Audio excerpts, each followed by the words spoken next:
Right. Well. Welcome in, everybody. Nice to see you today. I'm KB. I got a confession to make. I have a little time to before I start the actual show. And I want to thank everybody for being here. We got quite a lineup today. We got the Ultimate Fighter, Jage Vance, Double Jage, and me. And Jenn, she's doing her best. It's Labor Day. I usually give the talent the day off, and then perhaps maybe Ro is going to come up here and join. I'm half promised from Master Nature that he's going to join the program and entertain us with his Idaho4 humor. I love it. Make sure you subbed up over there. It's a great chat. All the people from here, all my friends.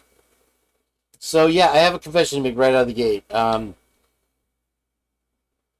I did a delivery last night, and it was downtown Clearwater. So, and they have this whole thing, and it was on A1A Beachfront Avenue or whatever it is there, Bayshore.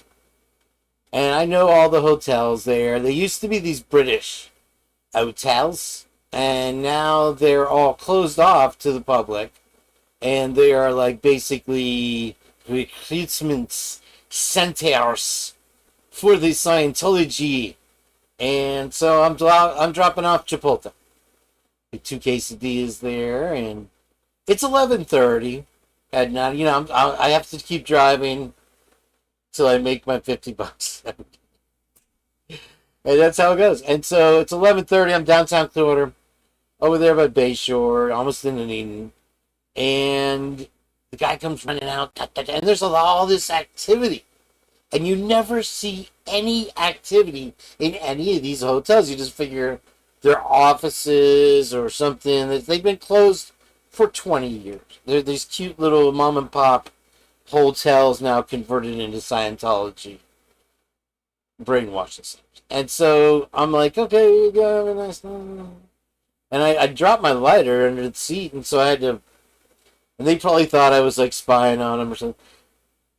I swear, 11:30 at night, there's this girl, and she's a little heavy setter girl, not just big bone, got big birthing hips, and she's jogging, and she's going in circles, and behind her, they're playing what is kind of like pickleball, like I call it kadima or squash ball.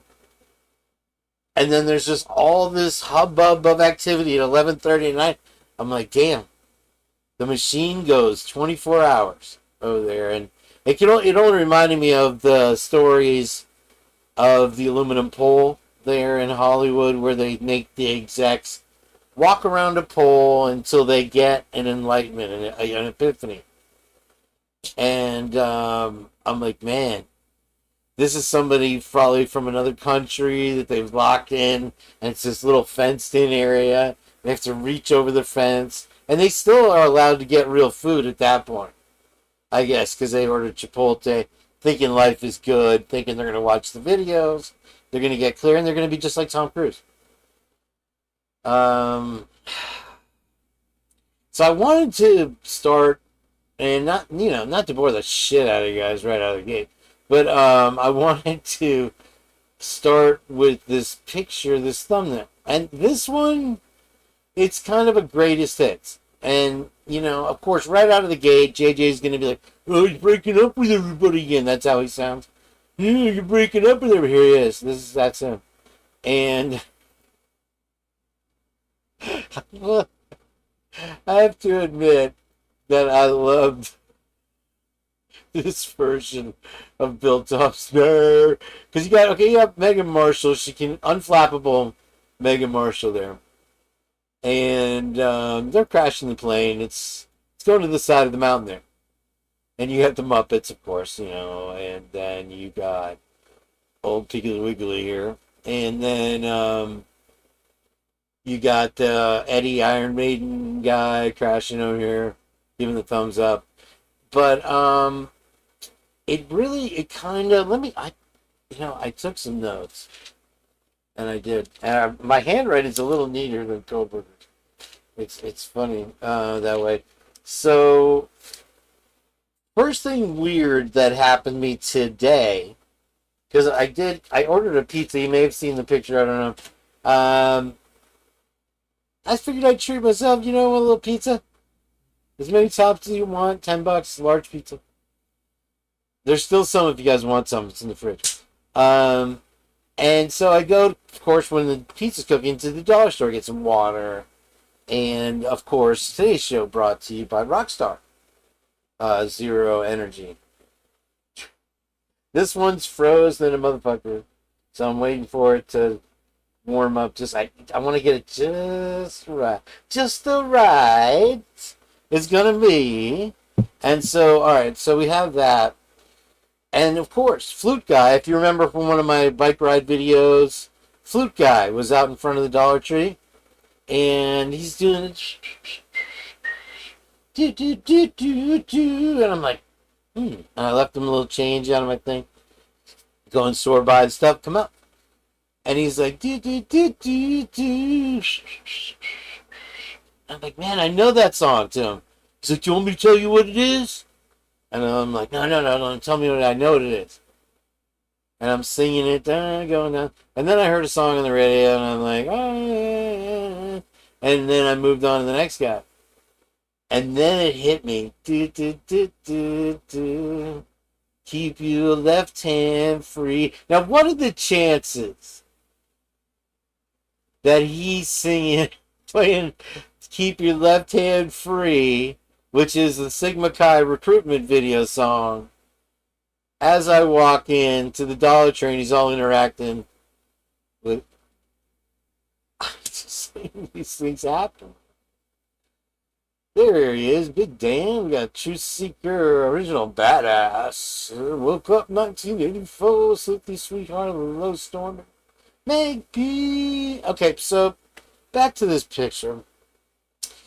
I'm not breaking up with anybody, but things are going to change around. All right, there's going to be a new order of business. Okay, so you have what I call the stoic face of, and you'll see she has a vlog.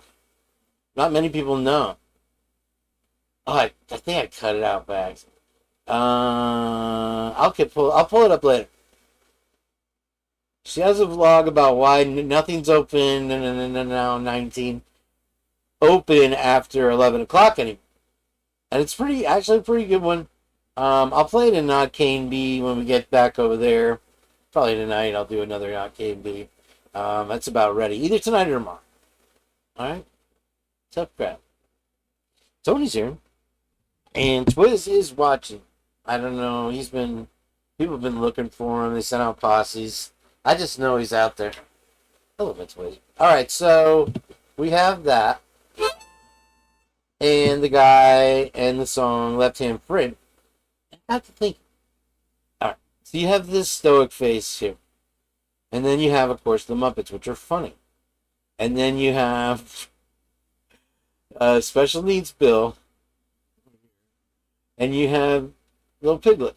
Okay? So I'm gonna share some truth with you guys.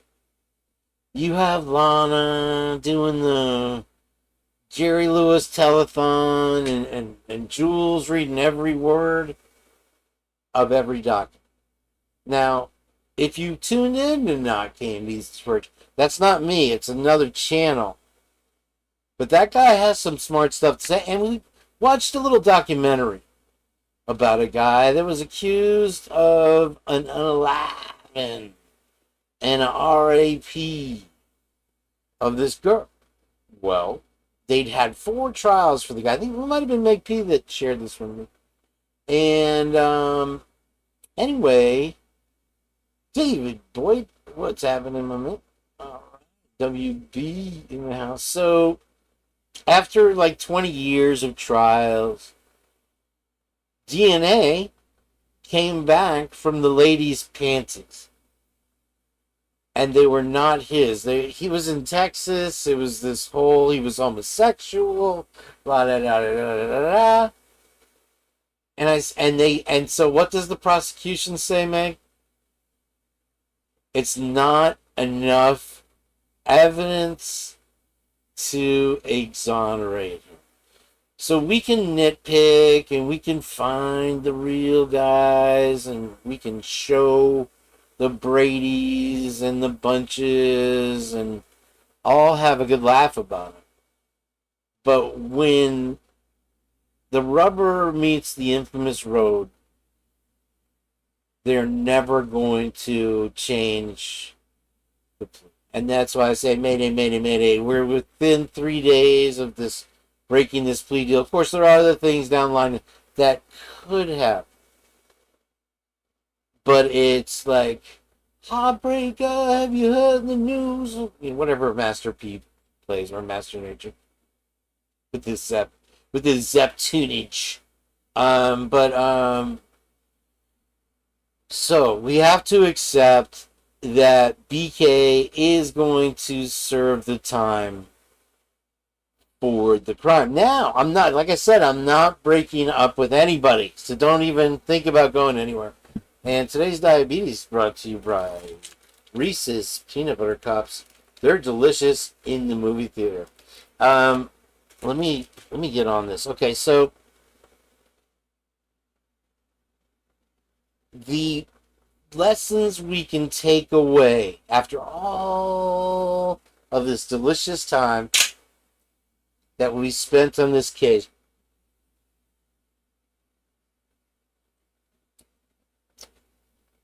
Together in the chats, together on various show to show. It's all been a contribution, because without the chat, without the intelligent people that are united for the most part in these chats, there is no creator. There's no creator. I love that. No person making a video, and without the person making the video, there's no chat. So we need to come together and learn from this. And now we're intelligent and informed enough to recognize the signs of this deception earlier, when we can make a difference. Even though we did know a year and a half, 2 years ago, what was going on. And I'm telling you that it's a game of inches. Just like Tony D'Amato said. The inches we need are everywhere around us. And I think if you look around, that the people around you in this chat right now are willing to lay down their lives and tear everyone and everything apart around them for that inch. Now, this does not mean that we need to have these people that have done this again, because this is not the first time, get away with it. This is our only justice. My bottom line, heartbreaking as it is, there will be no real justice ever. This woman from the beginning had the opportunity to at least look into other people that were involved and chose not to, for whatever reason. They are covering up, and channel after channel says that. I'm not the only one. And you have people along the lines of various comedic proportions, smortions, that are willing to cover it up as well. So I'm not saying that Lana reading every document and finding the inaccuracies in each single one of those is a waste of time. It's not. We're here, but just remember the end result, the best we can hope for probably at this point. Like I said, in the next couple days, should be able to see, is to find people accountable, which is even more difficult. Because to get him on any kind of plea, remember, it has to come through Stonewall Jackson, and you've got Eddie from Iron Maiden taking shots at you. You know, you got Jage on your side. He's looking out for you guys. And Xana has always got my back. Okay, let's check. Did that make any sense to anybody? It looks as if it's not ready yet. We're halfway there. So what we're gonna do, I'm gonna do things a little bit backwards. And hold on, my phone has been going nuts.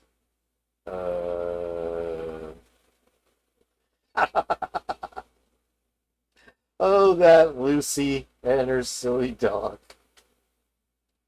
Fish are people too. All right, so on we go here. We're gonna go right directly. Why don't we do it? Let's see if I can do it.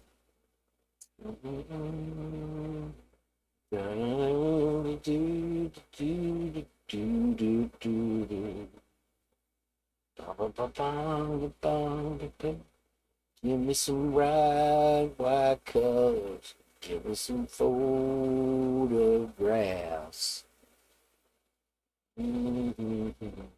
Sunny day, oh yeah.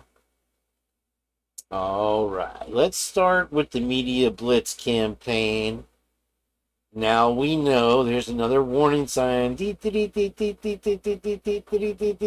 Let's watch. Mews.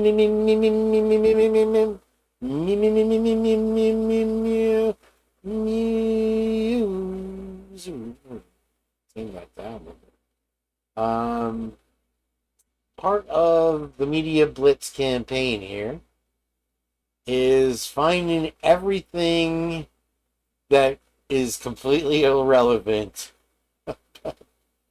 about this case and making it a terrifying new detail. Oh my gosh. How did these people let this guy live for so long? And new evidence released in Cobra case shows apartment he left behind in Pullman. Here's the tragedy of it all, and it is horrifying. I agree. Yeah, he had textbooks, graded papers, and a fridge full of food are among the things Brian Koberger left.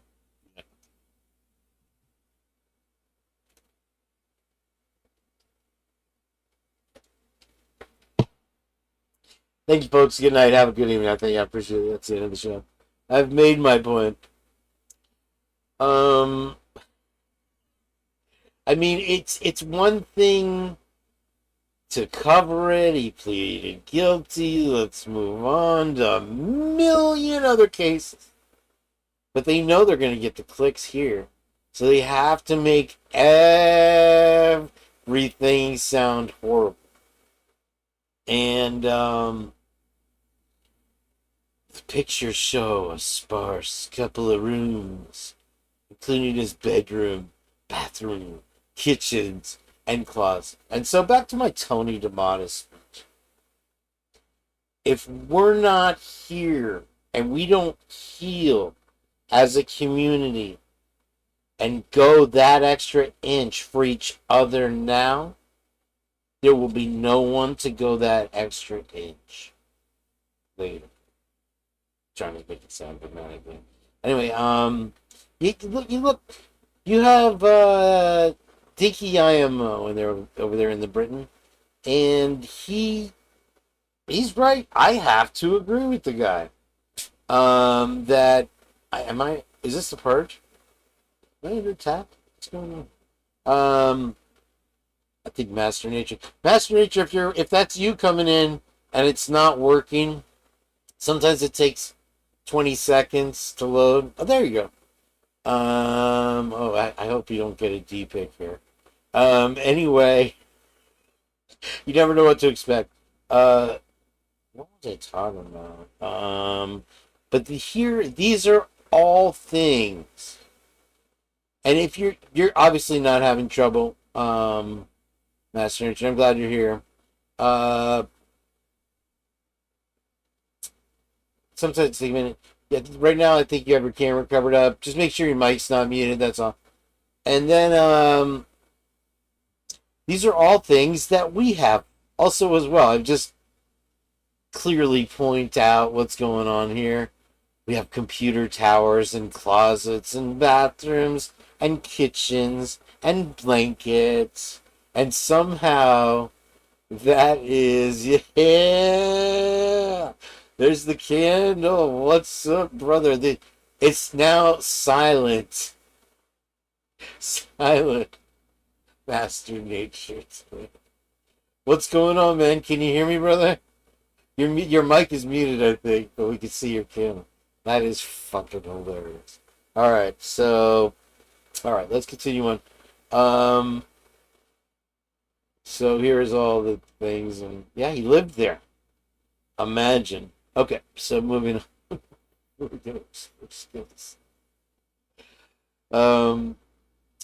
There was a false active pink Q in Pullman.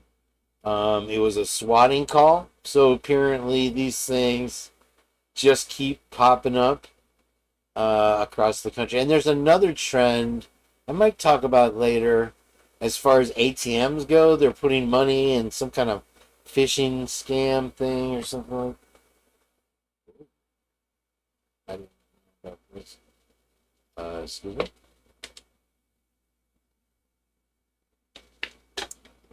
Those rock stars are so good. I wish they were bigger. So I did a thing, and I had a thing and all the things about Tony Stevenson. Welcome in. Very good to see you, sir. Bliss Outlaw Red. Hello, hello, hello, hello. Nice to see you. A visitor from over there at Master Nature Show. Truth Seeker. I don't know. Original Badass. Yes, yes, yes. Nothing. Nothing. Now make sure, folks, you're going to find out how funny this girl is today on my reel. Nothing half-assed. So this year's Burning Man Festival has been quite interesting, right? They had the sandstorm, which tore up the Orgy Dome. Unfortunately, a tragedy. And now, allegedly, there's been an unalive that they're investigating again. So I'm pretty sure it's like the 5th year in a row. And they more or less govern themselves over there. By the way, Master Nature, if you're having any trouble with the audio or video or something, you can try another browser. Every time I say his name, I summon him. You know what? Maybe I haven't. Maybe it's me. Sometimes it's me. I see you there, sir. I'm going to turn them up a little bit. Let's turn the echo off. Just in case we can make them up. I'm seeing how do we audio? There we go. Let me make sure the echo thing is on. No microphone selected. So it looks like you need to select a microphone, my friend. Alright. And I don't know. I can't turn the echo off until he does that. Alright. We'll get him. This has been an entertaining tour of his desk area so far in his notepad. I am enjoying that. Alright. So Reese's Peanut Butter Cups. And where was I? Okay, so yeah. I mean, you can call the whole Burning Man. There, I heard it. You can call the whole Burning Man thing some type of biblical event if you want. I don't know. So there you go. There you have that's happening. Something's wrong. Idaho twins who disappeared in the night. I can't even say that now I'm on a true crime. Found safe. But the internet wonders why they keep fleeing. And so Dateline, Idaho, it's very worrisome that they would go missing in the middle of the night, especially knowing they're run away before. what the heck is going on here? Something's wrong. The Boundary County Sheriff's Office reported the girls left around 2 a.m., possibly riding on a blue and pink bicycle. And then follow up, and they found them. So, yeah, we've all run away. Run away every day. Let's keep going. Speakers share stories of meanie weenie. It's I had to literally hold Master Nature at candle point to get him on here too. So it's a treat. So welcome me, man. So you just have to select a mic, brother, if you're listening on the tubes of you, and you'll be fine. Or another browser, or whatever shit kicks your heels. Speakers share stories of resilience at Coeur d'Alene event featuring Ruby Ridge survivor, U of I victim's mother, and pastor Tim Remy. So this is the son of the feller that was, or some brother or something, of Ruby Ridge, which was the largest event and triggered the Oklahoma City thing and all that. Suzanne, nice to see you, miss you, girl. And so, also you have Xana Kernolo. Whoa, wait, there we go. All right. Oh, you can hear me now? Yeah, we hear you, brother. How you doing? Oh, good. Hey, thank you. Thank you for having me on here. No, it's a pleasure, man. Thank you for coming. You kind of bullied me into it a little bit. I was just about to tell the chat, but listen, I made promises, and your chat is my chat. It's my people are over there, and Awesome. they all love the shit out of your show. And I have to admit, I was cracking up with the reading of the documents and so on and so forth. So I'm really excited to have you here. Meg P, or one of you folks, if you don't mind, please put a link so people can get over there and join us in the chats on Master Nature's. I was calling you Master P there for a minute, but just tell me one thing. Sure, whatever. You don't live in a carriage house, right? Do I live in? No, I do not live in a carriage. I do not. That's an interesting question, though. Yeah, it's Why? Yeah. What makes you think that? Well, it's from the movie Fanboys, where they run away to break into the Star Wars mansion there, and one of the guys lives in a garage over the apartment of the garage, and he says, "I don't live in a garage; it's a carriage house." And all he listens to is Rush, which is why I asked him. So I got to check that out. No, yeah, that's cool. That's cool. Very cool. No, you would definitely be a big fan of that movie. Let me get our audio straight here. Okay. So yeah, you're new to the tubes of you, or have you been around? Or I'm fairly new. Okay. Yeah, 5 months. 5 months. 5 months. 5 months now. Okay, and you're doing very well. You got over 1,000 subs, kicking ass, and great graphics and all that stuff. Yeah, thank you. But you've been following the case, I can tell, for much longer than that. Now, I'll be honest with you, in the beginning, the first time I saw you, I said, this is definitely the other Kane. Get a clue. Gak, if you remember him, with the voice filter. Is that true? Am I what? What? Are you the other Kane, or are you Gak? No. Okay. No. I just wanted to clear that up right out of the gate. We got it out of the way. No. I did no, I'm not. Cool. Yeah. I'm just me. I want to watch a clip of yours here coming up in a minute. If you don't mind me playing it. Oh no, I don't know. There is, what do I got here? Let me check on my reel.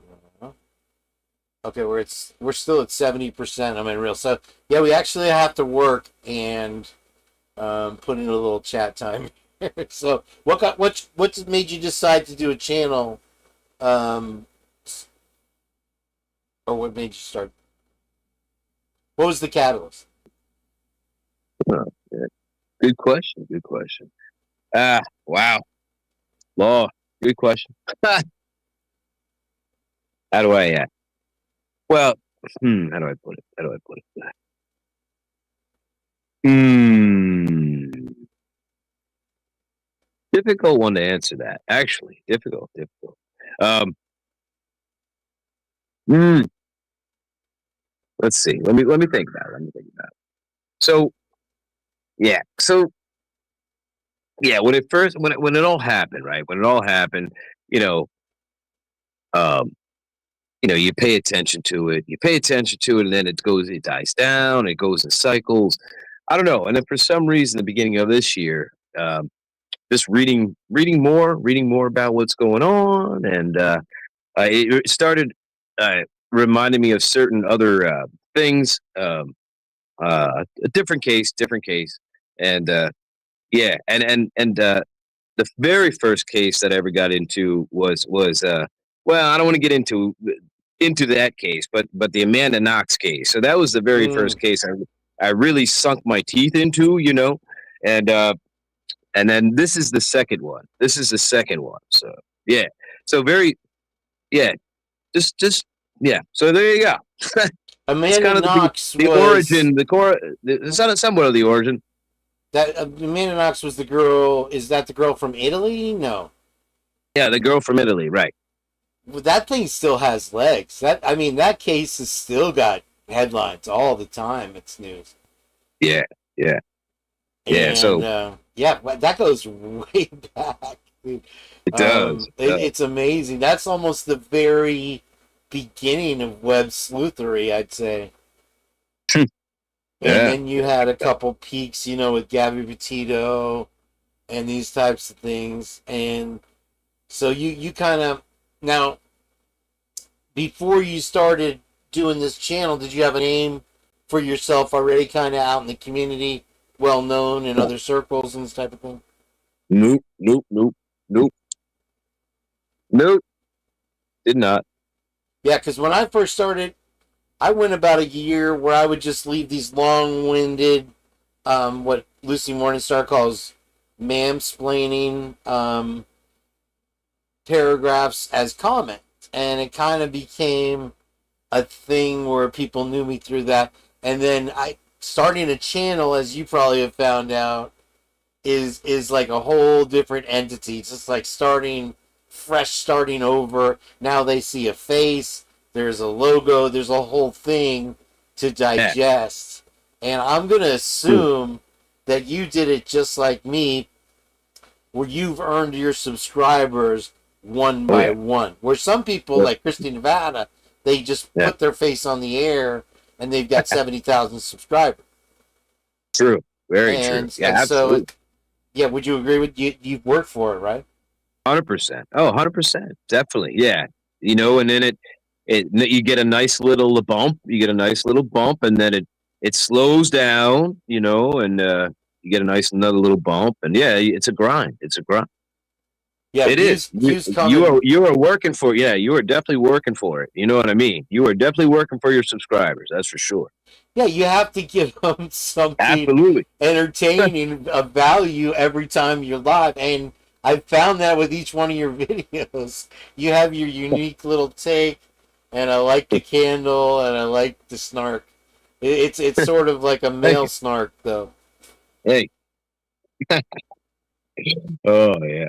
Big Now, do they give you trouble playing the Led Zepp videos over there? time. Yeah. I mean, I have to be. Yeah, you have to be careful. But hey, I get away with some things. I get away with some things. I can get away with the full songs, and they don't do anything to me. And then, Yeah, and then other songs I have to cut to hell.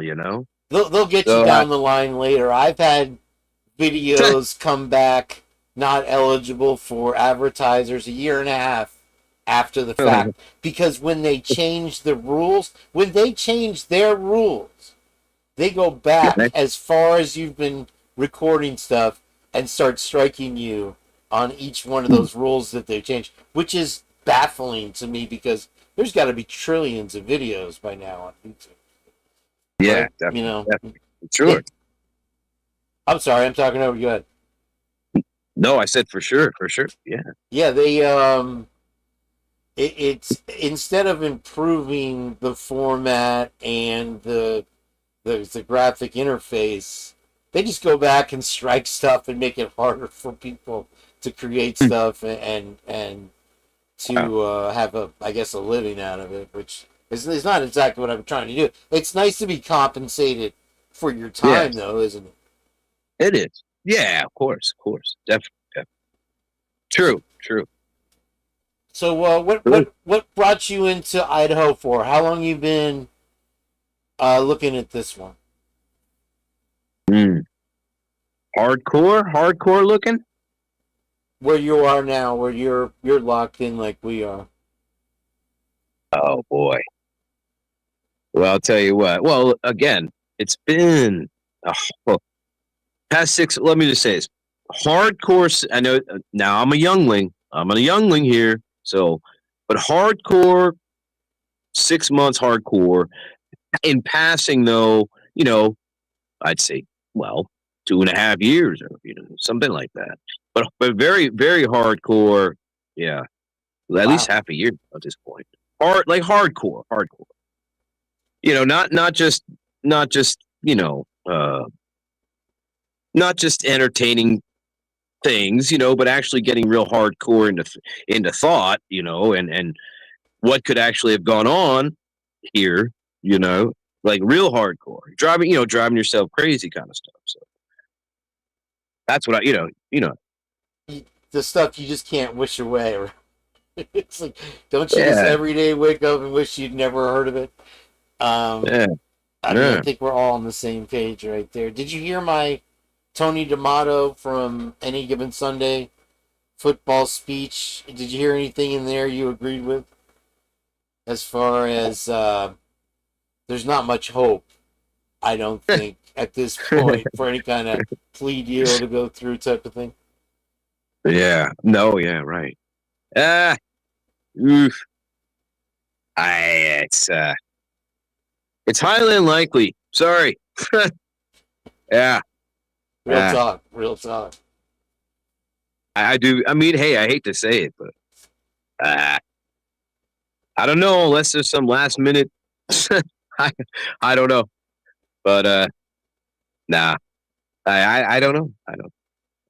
You'd hope to think there'd be some sort of interjection of intervention of some sort, but I don't know. I'm leaning towards no. So yeah, I feel it's down to the last minute for sure as far as breaking the plea, and as the clock's running out. And you have people in position that are going to block it anyway, whether it be Nye, whether it be Marshall, that aren't going to allow anything through anyway. Because you'll see, my whole point with this, the picture that I had up before the thumbnail from today, is that they are willing to crash the plane into the side of the mountain before they change anything, admit any wrongdoing, look at anything else. They'll let the whole shithouse go up in flames. And so we're all on the plane. We're hanging on the wings. And we're like, woo, we're going to get them. There's no getting them. I mean, at this point, I don't, we can't. They are people in a position of power. There's somebody with credibility. And we are this insignificant little speck with zero power, except for uniting, was my whole point of that, Yeah. Wow. So you live in Jersey, I gathered, area. It was a. Am I close on that? You're up in the Northeast. I'm not trying to Ah, dox you or anything. From your videos, I kind of you talked about Jersey Shore and stuff. oh yeah. Let's just say familiar with the area. How's that? Fair enough. I'll allow it. My dad Familiar. grew up in New York City, so I'm familiar with that area by proxy. There Um, you go. There you go. and is that a dog tag I see? Were you in the military? Can I ask that? Wait. This thing? Oh, that's not okay. Is that a That's knife? a no. It's a comb. It's a comb. Oh, okay. It's a comb. It's hard to tell. I'm blinded by the light right now. So, So, well, all right. anyway, with the logo and the name 2112, you got to be a Rush fan, right? Oh yeah. That's part of it. That's part of it. That is part of it. I like how you Yeah. incorporate that because that's the one of the main things I try to do is incorporate the stuff that I like and be able to share it with other people, and maybe they'll be interested in it too, because there's probably not one person in this chat right now that give a crap about surfing or girls' butts. But I think I present them in a way that makes it fun for all of us. I don't know.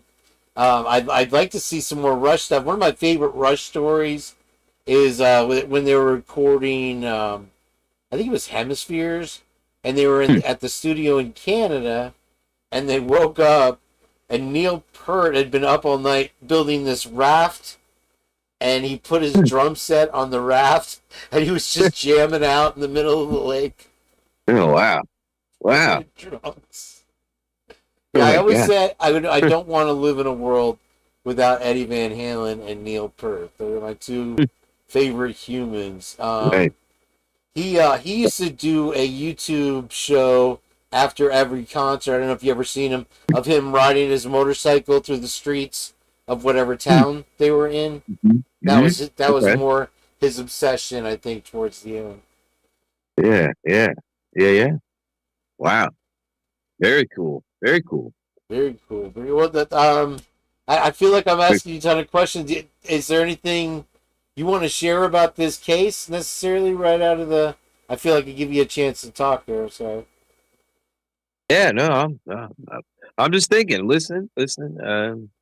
Wow. Mm. Yeah.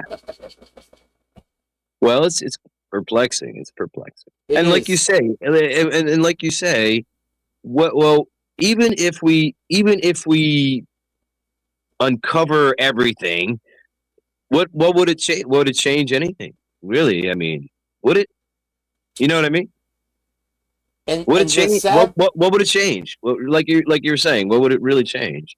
right, there's Interest. not going to be an overturn of anything, in my opinion. You would have to have pictures of somebody else or video of somebody actually doing it to make, and then and even at that point, it might not be enough to get him out of jail, dude. Is the Right. crazy part. But Yeah. I Right. I think that more or less when I say there won't be any justice, maybe the justice we're looking for is in ourselves. Mm, In mm, that we're not gonna know. We may find out. We may figure out who did it. yeah. And I would say there's about a 60-30 chance on that if the math adds up right there. That we figure out who they're covering for, why they're covering up, why so many people are lying, why there's Mm-hmm. so many drop balls and inconsistencies. But Yeah. for Yeah. us to get there, it is that MLK mountain to climb, Yeah. for Yeah. sure. Yeah. And people are Mhm. knocking themselves out. You're putting out like a video a day. You got Yeah. Dago going 2 a day. You got Lana running marathons. Yeah. True. And it's almost Yeah. like no matter what you do, you're not getting anywhere. You're just running in place. Just throwing spaghetti against the wall, see if it sticks. bop, bop, bop. You know what I'm saying? Yeah. Interesting. Yeah, Um, interesting.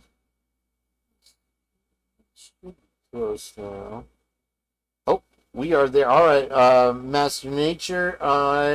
Let's take a little breaky break here, Yeah, all right. and if you don't mind, and we'll have JJ on hopefully when we come back, and we can all talk about stuff together because I know he's got a few things that you might actually be really interested in as far as time skips and these types of things in the body cam footage and a bunch of other stuff that we've actually discussed. I promised you a little Idaho 4 discussion today, and then also there's pizza in the fridge whenever you're ready. So let me pull this bad boy up, and it's a little something we do every week here called the Reel. Just like on Facebook. It's not here. And so yeah, just stick around, hang out if you want to chat, whatever, with everybody. They're all happy to have you here. The chat's blowing up. I'm stoked. Yeah, I did bully him into being here. He said, "I'm not ready for prime time." I said, "That's the dumbest shit I ever heard." To somebody I don't even know. Anyway, so yeah. And then I threatened him with Lucy Morningstar putting him in her basement, and that seemed to have snapped him out of it. We got him on here. So thank you again, Master Nature, for being on. And they all start here. I'm kind of the Johnny Carson of YouTube, where once you get invited to the couch, then you just go on to greater things and forget all about us here. But I see a different person in you. I'm sure you're going to fit quite right in here with us. So thanks again for being here. Let me turn on my logos. Oh, and yeah, we'll check back with Master Nature in just a moment. Now let me preface this. Okay, Virginia. Thank you, Tony. It's Virginia. That might be Fatty. I wonder if he's in Slapahoe, Virginia. Okay, he took the first chance to jump down. Are you still there, Master? It's okay. We're gonna run the reel. So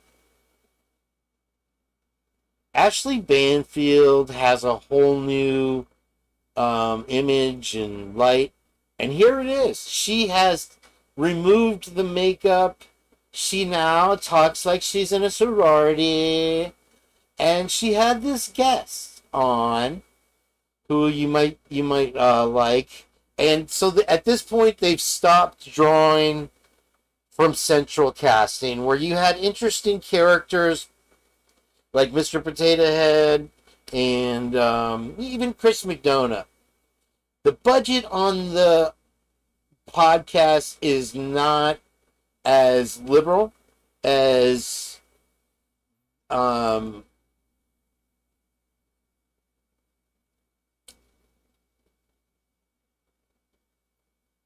it is on her, whatever her TV show is. I was like, man, I hate the face. I see it. Oh, it's mine. No, so they've decided to go ahead and start drafting right from their own TV backstage thing. And so this witness went to school with the Kobergers, and they all have the same last name in that town, which I don't even know what that. I'm gonna have to refer to Jage on that. Maybe Master Nature will have a little input on that one. But let me run this for you, and I just wanted to preface it with that. And oh my God, Ashley, oh my God, can we be in a sorority together? That's my Master Nature impersonation. Hey everybody, I'm Ashley Banfield, and this is Drop Dead Serious. Today's episode is all about some pictures. So if you're listening on the podcast, I recommend you go to YouTube and take a look at the pictures, because some photos of Brian Koberger as a teenager have surfaced on Reddit, and I have spoken with sources who went to school with him. I think it gets louder here in a second. I turned it up. I'm not sure. What a difference a decade and a half can make. I'll put a gain He's filter on it if literally it doesn't double turn the out this person way. that he is I now. think when we back in get high to the school. gas, Meaning he's probably lost she has the half of his inflection. weight It was like, it's become so unfortunate that much that Brian thinner was that you wouldn't fat, recognize him. and then And he got with in all shape. that weight And loss, what do you something else must have happened, because the personality that you're about to hear from one of his schoolmates from back in the day really helps support the show. Tell them we sent you there and experience the new standard in bras and shapewear with Honeylove. That's honeylove.com/Banfield. Now, back to the episode. Mandy, this is so weird because we're work colleagues. All right, I'm gonna squeak a little bit. Meg P, please remind me to take this filter off so I don't blow everybody's eardrums out. But I'd like for us to be able to hear how cute she is, and she didn't think anything about it at all. Again, that's my master nature. You know, you and I see each other a couple times a year, and you shocked me the other day when you said, you know, I went to school with him. What? So I couldn't wait to talk to you on this podcast, and we have a really great community in the Drop Dead Serious, podcast world, and I know that they'd want to hear all of your thoughts about knowing one of the most frightening serial killers. Well, I guess you could call him a spree killer, but of all time, what it was like to find out about this, what your thoughts were, what your friends' thoughts were, how you guys all reconnected over this. Not only that, but comparing the person that you've been hearing about now with the person that you knew, back in high school. So let's just start with the pictures themselves and go over these pictures and what they kind of invoke for you. Because I think this is kind of the first time that you're really seeing them, like all within the last couple of minutes. So let's pop the first picture up in the series of shots. Does this invoke anything? I mean, when I looked at this, it gave me the chills because I only know the Koberger of recent, and I can't get over those eyes. But what does this photo speak to you? 3 reasons why your hair looks like this when wet, but this when it dries. Your hair is craving moisture, texture. That one kind of seems like he's sad. Is that the person you knew? Did you ever get the feeling in high school that that quiet kid was a sad kid? It was always, again, he was younger than me. So it was more so I spent more time with his sister. And he was always just so quiet. We never got the sense that there was something wrong. Sometimes when things like this happen and people come out and they say, oh, he was quiet, but yeah, that kind of makes sense because he did this, this, and this. We didn't have that. Like we grew up in a community where everybody knew everybody. And when this came out, it was very shocking to a lot of us. It was very like, wait, what? It wasn't oh, that kind of makes sense for us. Did you immediately, upon hearing the name Brian Koberger is the one arrested for the horrendous quadruple murder in Idaho, everybody in Idaho in the community there was saying, who? He's not connected to us. Did you suddenly call old friends or old connections from high school and just sort of connect with them to say, what the actual F? Yes, we did. There were some friends that I reached out to immediately and said, oh my God, did you hear what happened? Did you reach out to so-and-so? What happened? And yes, the group chain started immediately because, again, we do come from such a small town. So everybody who knows everybody, it's a small town where everybody shares the same last name. I shouldn't say that. Hold on. Let me not say But close enough, right? No, that's okay. That's okay. But yes, we do come from such a small town where everybody knows everybody. So it was very shocking when we did hear Koberger. It was instantly, I said, oh my God, I went to high school with the Kobergers. Amanda was in my graduating class. So it was very, very shocking to all of us. Yes, for sure. What did everyone say? Like, what was the basics of the conversations that you suddenly were all having. And this was like God. December Thank you, Sarah 30th. Jackson, Everybody so was much. shocked. There was no Appreciate it. Welcome to, inkling of, like I said, Perch. there was no, that makes sense. There was no thought that, well, we all knew he was going to be in the news in some way. There was no thought that any of us would have ever imagined that something like this. No would thought. Have That sounds about right. No.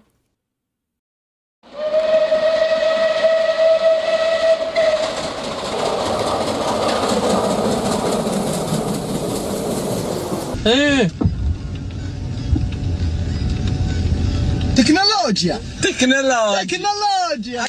Tecnologia!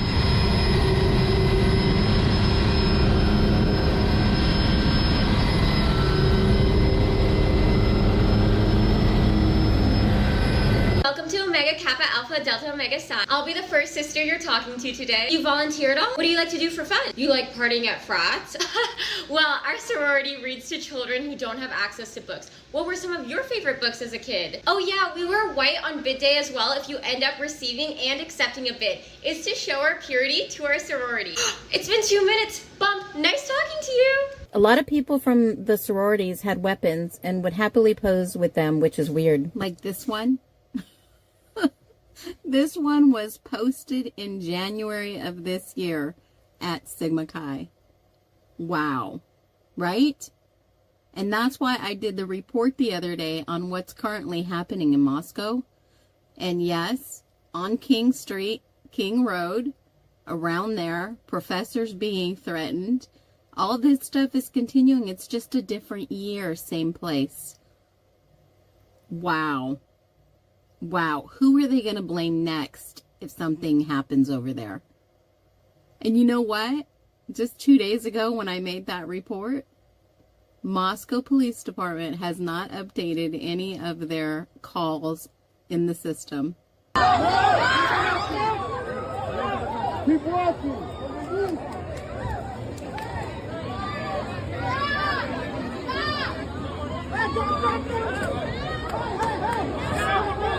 Stop! Keep going! No! No! Keep going! No, this way!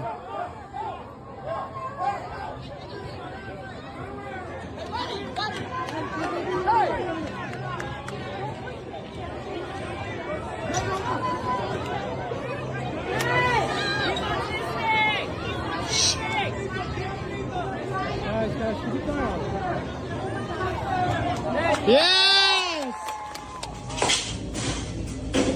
You may thought that was funny, but what if it was the other way around? She's that one with the white blinds at the very bottom.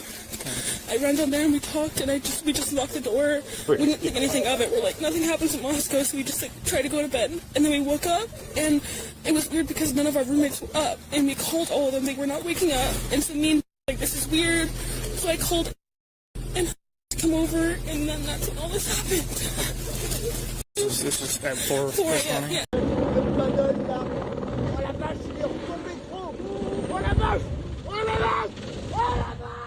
I'll give you a glimpse a little bit behind the scenes. That podium literally said, "Do not move." It had it right on there.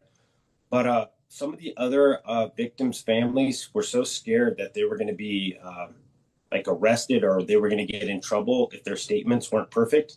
And I said, I will go first, even though I wanted to go last. I said, I will go first. And if I don't get arrested, none of you guys have anything to worry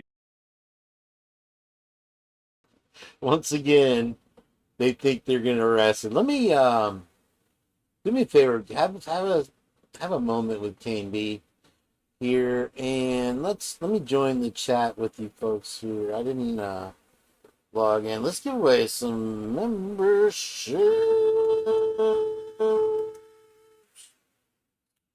There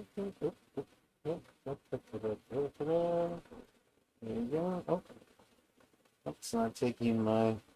There. Oh, I put an extra number. I put 10. Remember, I'm trying to talk to myself. All right. Is that you, Master Nature? Are you chiming back in, sir? We can hear you meow. Yep. Oh, sweet. Awesome.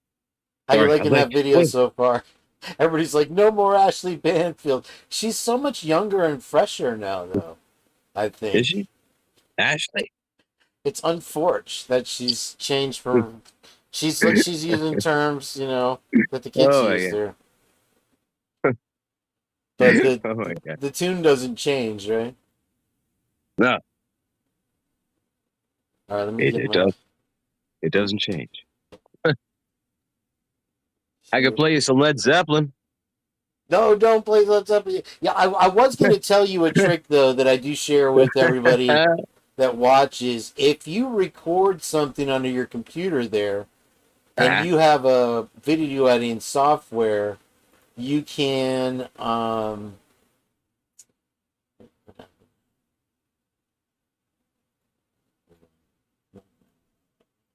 I broke it. I broke the computer. Hold on. There we go. Okay, we're all good. Okay, thank you. I should be logged in, but it's not logging me in. That's weird. Huh.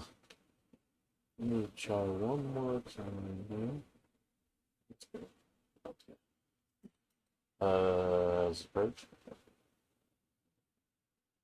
Nope, still not logged in. Sorry, but yeah, they it's. I think that you can see it as clear as day as anybody else. That they are pretty much spouting the same rhetoric that they have for the last 2.5 years, and just repackaging it. Yeah. Okay. Fine. And now they seem so. Did that work? There we go. We got it. No, I still can't log in. What's up, Willie? How you doing, sir? I'll go after the video. I'll run through, and we're about halfway there. I'll run through and I'll give out some memberships. But yeah, what were your thoughts there so far?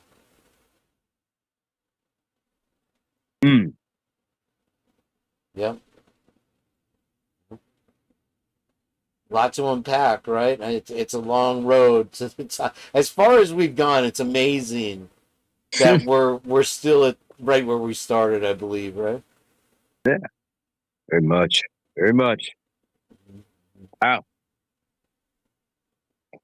So, what was the video? Well, we're gonna do the reel right now. So I was just so far referring to Ashley Banfield and all the lies that Dylan Mortensen told. I think that was a good little greatest hits of him in that little clip right there. But oh yes, and there's no repercussions to her, and there's rules at least broken, if not laws, in her statements, in my opinion. And there's, she might be worried that she's going to arrest people, but it's almost as if law enforcement never gave it a second thought. She's just a victim. That's all it is. Yes. Yes. So, that's the way that's the way they looked at him. That's the way it was. It's, I can't, it's, wow. Agreed. It's strange. Fucking strange. Yeah. Very. What do you think that we can do? Any thoughts on that, or what we can do with Dylan to have an effect on this overall outcome? I guess you'd say. Wow. Here, it's interesting. It's interesting. I think, and this is gonna sound. I think we have to keep showing the contrast, right? If you know what I mean. There's a lot of dynamics and contrast for sure. Yeah. So the more absurd the contrast becomes, right? I think the more we get to understand what we think the truth may be. So it's very much contrast, a great deal. So how do you show that contrast, right? Between what we know, what we would think to be true, right? In a logical, reasonable manner, but then we're forced to try to reconcile this other story. You know, it's yeah, this is difficult there. It's like, how much can you dumb yourself down, really, to try to fit things here? I don't know. It's a lot to me. It's a lot of dumbing down. You know, you have to do. Seriously, right? That's what I think. Agreed. Yeah, there was a video that Lana did today talking about some evidence that they accidentally released to Dylan Mortensen. And so, ironically, he takes the Ford Fiesta or the Eco car down to Boise to pick it up. Instead, every other vehicle you ever see in Moscow is an SUV. But for some reason, he takes the Ford down to Boise and he can't fit one of the tables into the car. And right. From what it sounds like, they broke apart the table, the evidence, to put it back in to make it fit in the Eco car. Then he drives it back to Moscow and lets it sit in the car for 3 days. Yeah, that's right. You couldn't find a better icon for the expedition, the investigation of this case than that. Oh yeah, we accidentally gave her some evidence, and then after a couple weeks, we went and picked it up. I mean, at that time, how is it even viable for anything? But they don't give a shit. No, that one's fantastic. That one's absolutely fantastic. Yeah. Hey, her Van sneakers were in that. Her fucking Van sneakers were in that mix. Get out. Yes, they were. I did not know that.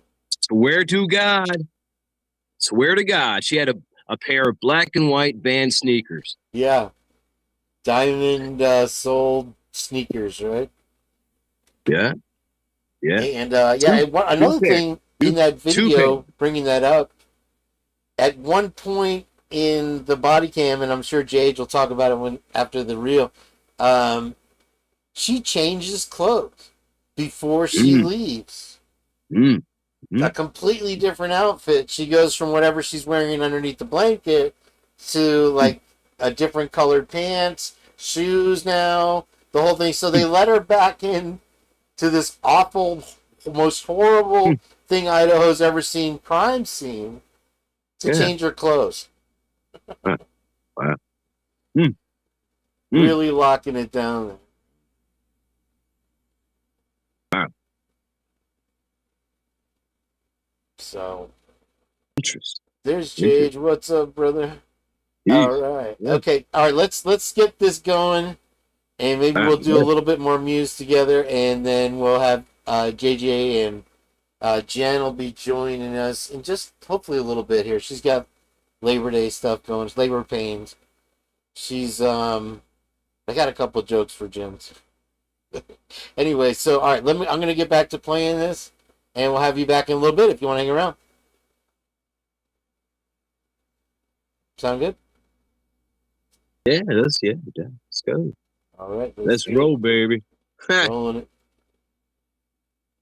So I went in there, turned that podium. I wanted to face him. I wanted to set a tone of what I think a courtroom should look like. A courtroom should be about protecting the victims and not emboldening like the person who did this. I mean, how many times did we hear that he was, respectful and he didn't even need to stand for saying that, the victims that he killed.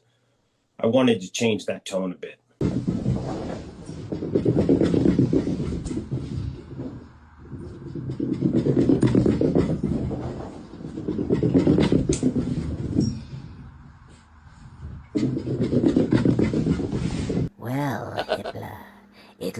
like our plan is working to take over the world. You've initiated the data sequence of tones into the paperwork flawlessly. No one will ever know they're sending code to my home planet. Ha ha ha! Blank, blank, blank, blank, blank, blank, blank, blank, blank, blank, blank, blank, blank, blank, blank, blank, blank, blank. They'll be here soon enough. Thanks, Hippla. You don't deal with terrorists, and you don't deal with people who kill your kids in their sleep.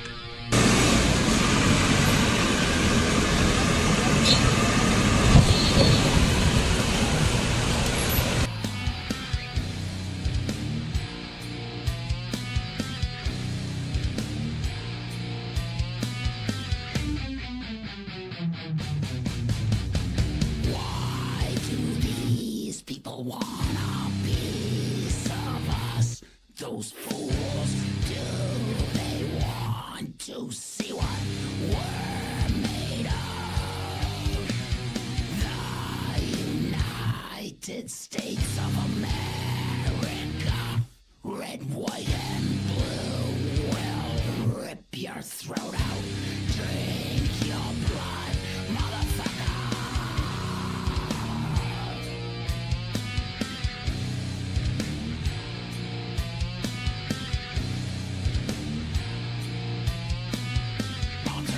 From the sky will hit the target. Time to simplify. Whoa, time to simplify. Oh yeah.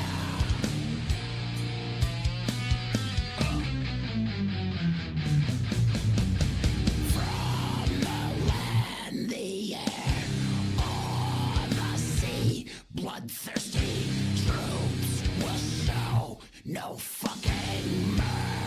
Tex Mex Thunderclap. Boats will stomp upon your legacy. They will send your soul straight to the deity.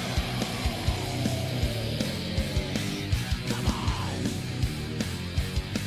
drop the bomb. Oh yeah. Oh come on. Drop the bomb. Oh yeah. Come on.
Sometimes the tree of liberty must be watered with the blood of tyrants and patriots.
Yo, KB, is that the name you claim?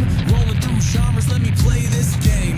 Rap like a madman, Eminem with the slang, spitting bars so sharp like a rap hangman. From YouTube fame to Idaho's wild ride, you're breaking it down, putting truths aside. Kane B got the purge, no doubt he's the king, breaking down the case like a YouTube machine. Kane B the purge, bringing heat in the booth. Facts on the table, there's no room for proof. Throwing down lyrics while the world's watching. Is it guilty or free? That's the question we're knocking. Kane B the purge, taking Idaho by storm. He's got the heat and the truth breaking the norm. We're all glued to this case, no one's letting go. Will Brian be guilty or will he be let go? Kane B's in the game, watch him lay it all bare. Will justice find the truth or just disappear in the air?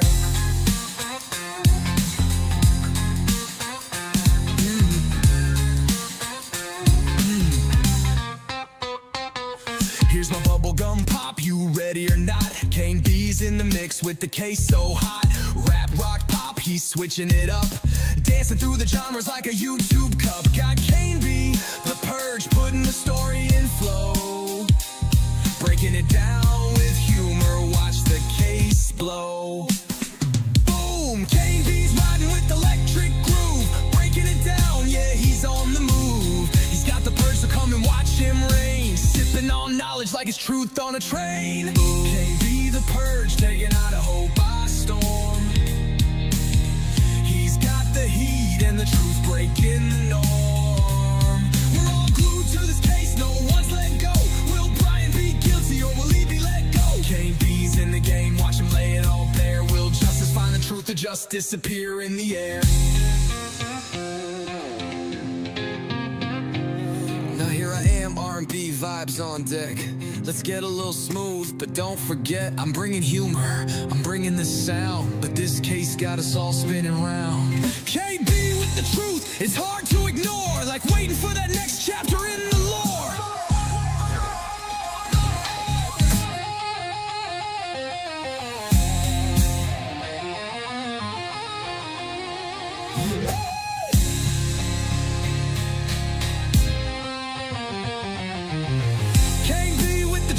It's hard to ignore, like waiting for that next chapter in the lore.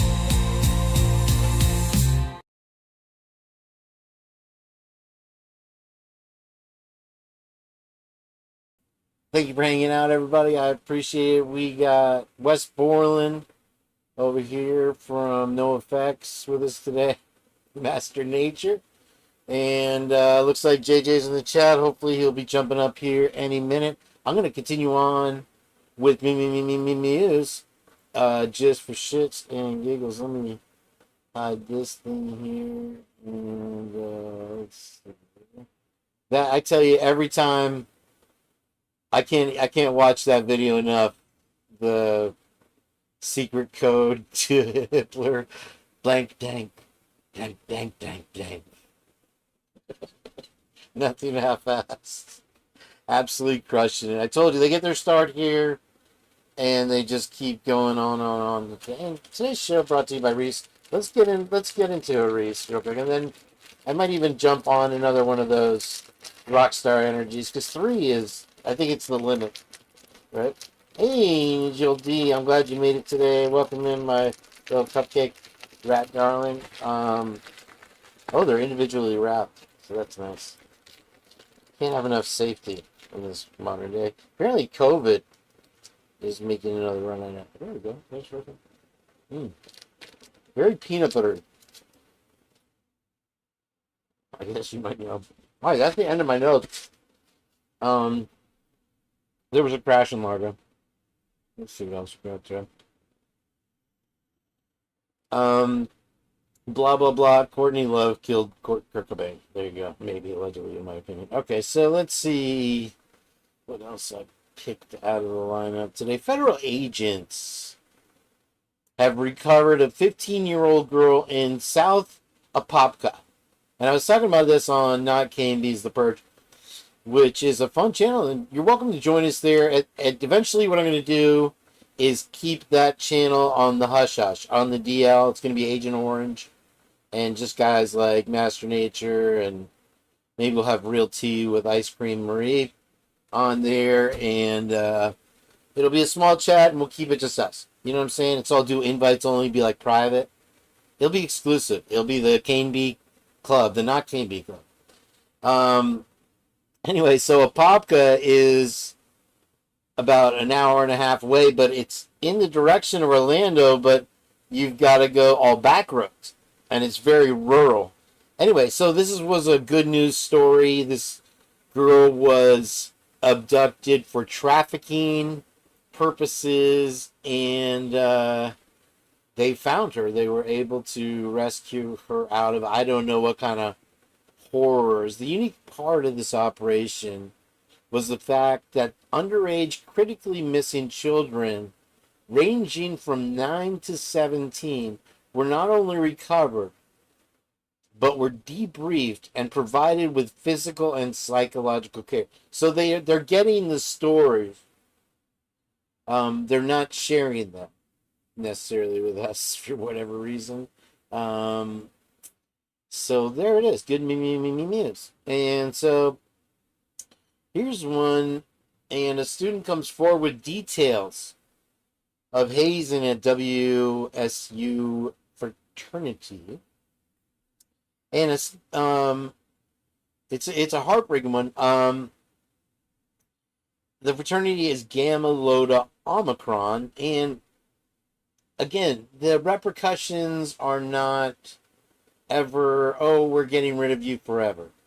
Whether somebody's unalived or they are, whatever the case may be, within an inch of passing, it's always just a little suspension, slap on the hand, slap on the wrist, whatever. At the start of the initiation process, Hernandez informed the fraternity about his condition. Okay. So he had been picked on and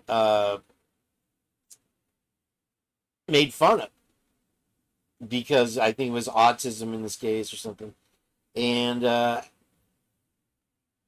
no, he had accommodations approved by WSU, including a memory accommodation. Despite this, Hernandez claims that these aids were not honored. I'm not going to name names. See, afraid to put anybody in the spotlight. Always is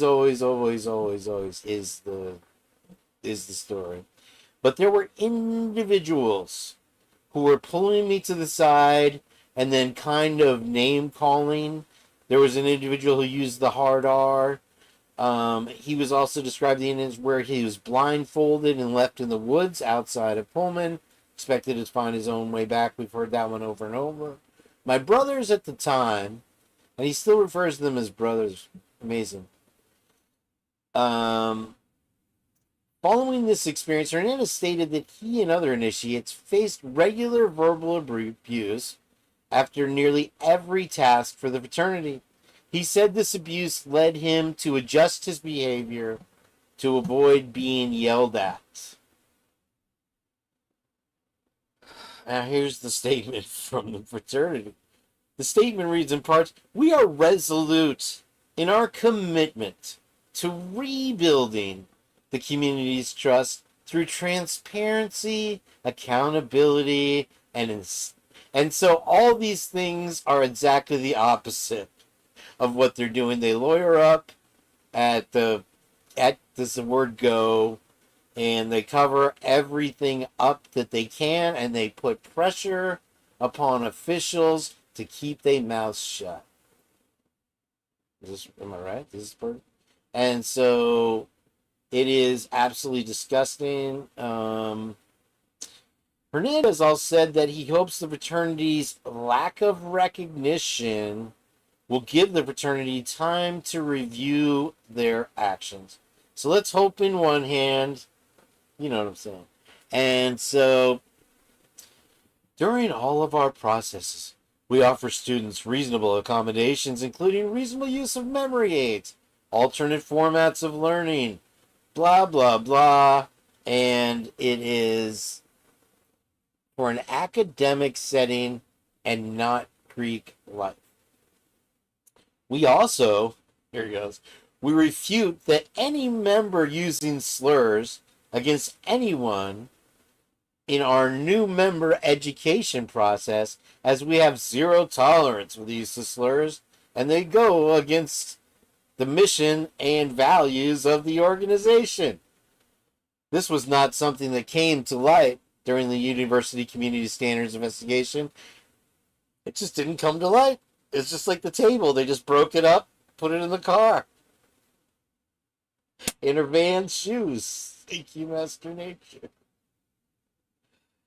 Oh, if a student feels slurs and discriminatory actions were used against them, we encourage them to file a report with the Center for Community Standards. Oh, the repercussions from that Center for Community Standards just got to be atrocious.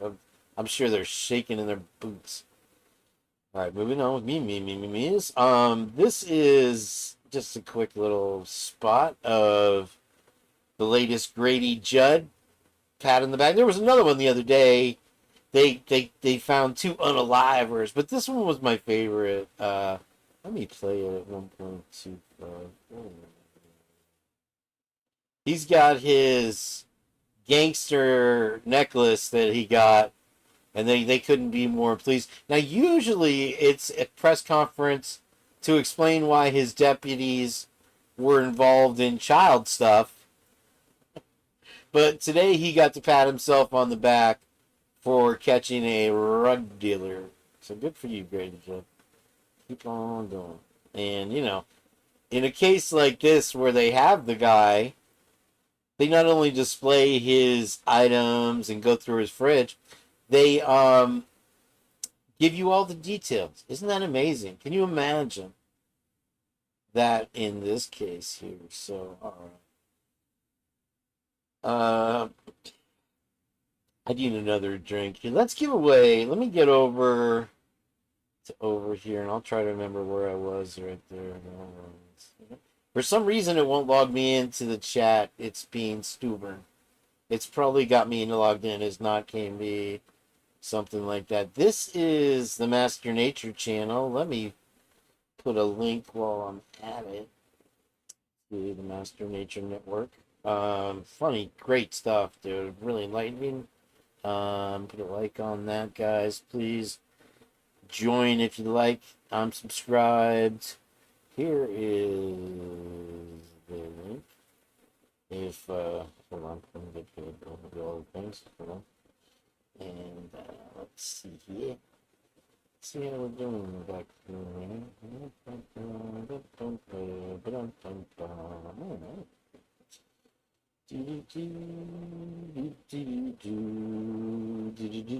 Chelsea Whitaker. Okay, I can get into the chat now. Hold on. Let me not clone myself here. Yay. Okay. Here is the link. You can watch me paste it yourself. There it goes. And then let's give out some memberships. Thank you, Too Fast for Fleas, for donating. I think it was 10 memberships. And there's the first 5. And I'll kick off the next 5. Lucy Morningstar, Nothing That Fast. I'll go on there. And okay. Jage is going to take his standard 7 minutes. We got plenty of Mews. Master Nature, if you want to jump back up here with me while I read these, or you want to chill, that is more than fine. Whatever you want to do. You are wide. The request lines are now open. Let me turn the air conditioner back up before I melt here. And, you know what? It's not like I'm going to chase you away. Let's go ahead and give away 5 more. Boom! There it goes. Why not? All right. Congratulations, everybody got a membership there. Welcome to the Purge. And let's see where we got this next one here. What was this headline? They hide the headline now. Police officers may run your car's license plate without you knowing it. And that is perfectly fine since it's considered public information. However, whether an officer has a reason to pull you over after that largely depends on the data they find in their database. So this was an article about what they look at when they see your license, when they have license plate readers and all these types of things. When law enforcement officers run standard license plates, the first thing they see is information related to the vehicle, including make, model, color, year of release. You know, unless it's blinded by the Aurora Borealis, like it is on the 112. Have we heard that? We've heard that joke before, I know. The detail. Okay, that's got to be Lucy. It's 2 in a row. Let's. JJ needs a link. JJ, you have the link. It's the same link. It's never changed. I'll give it to him though, just in case.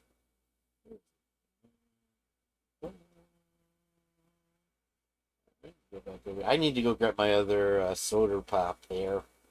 And thank you, Lucy, for that. There we go. We can do it. And so let me have a video to play on. Okay, so yeah. The details on the file must match current appearance of the car to prevent any suspicion of questionable activity from the police. The database will also show information about the vehicle's registered owner and its registration status. They may even get some help from AI to track license plates on any given day.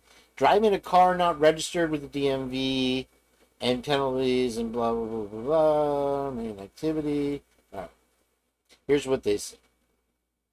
When an officer runs your plates, they can access information about your driving history, including any traffic violations, tickets, or accidents. They'll even find out if you have any outstanding warrants. If the vehicle you're driving has been reported stolen. Obviously. The details of these violations can be very specific, indicating the date, location, and the nature of the infraction, as well as any associated fines and penalties.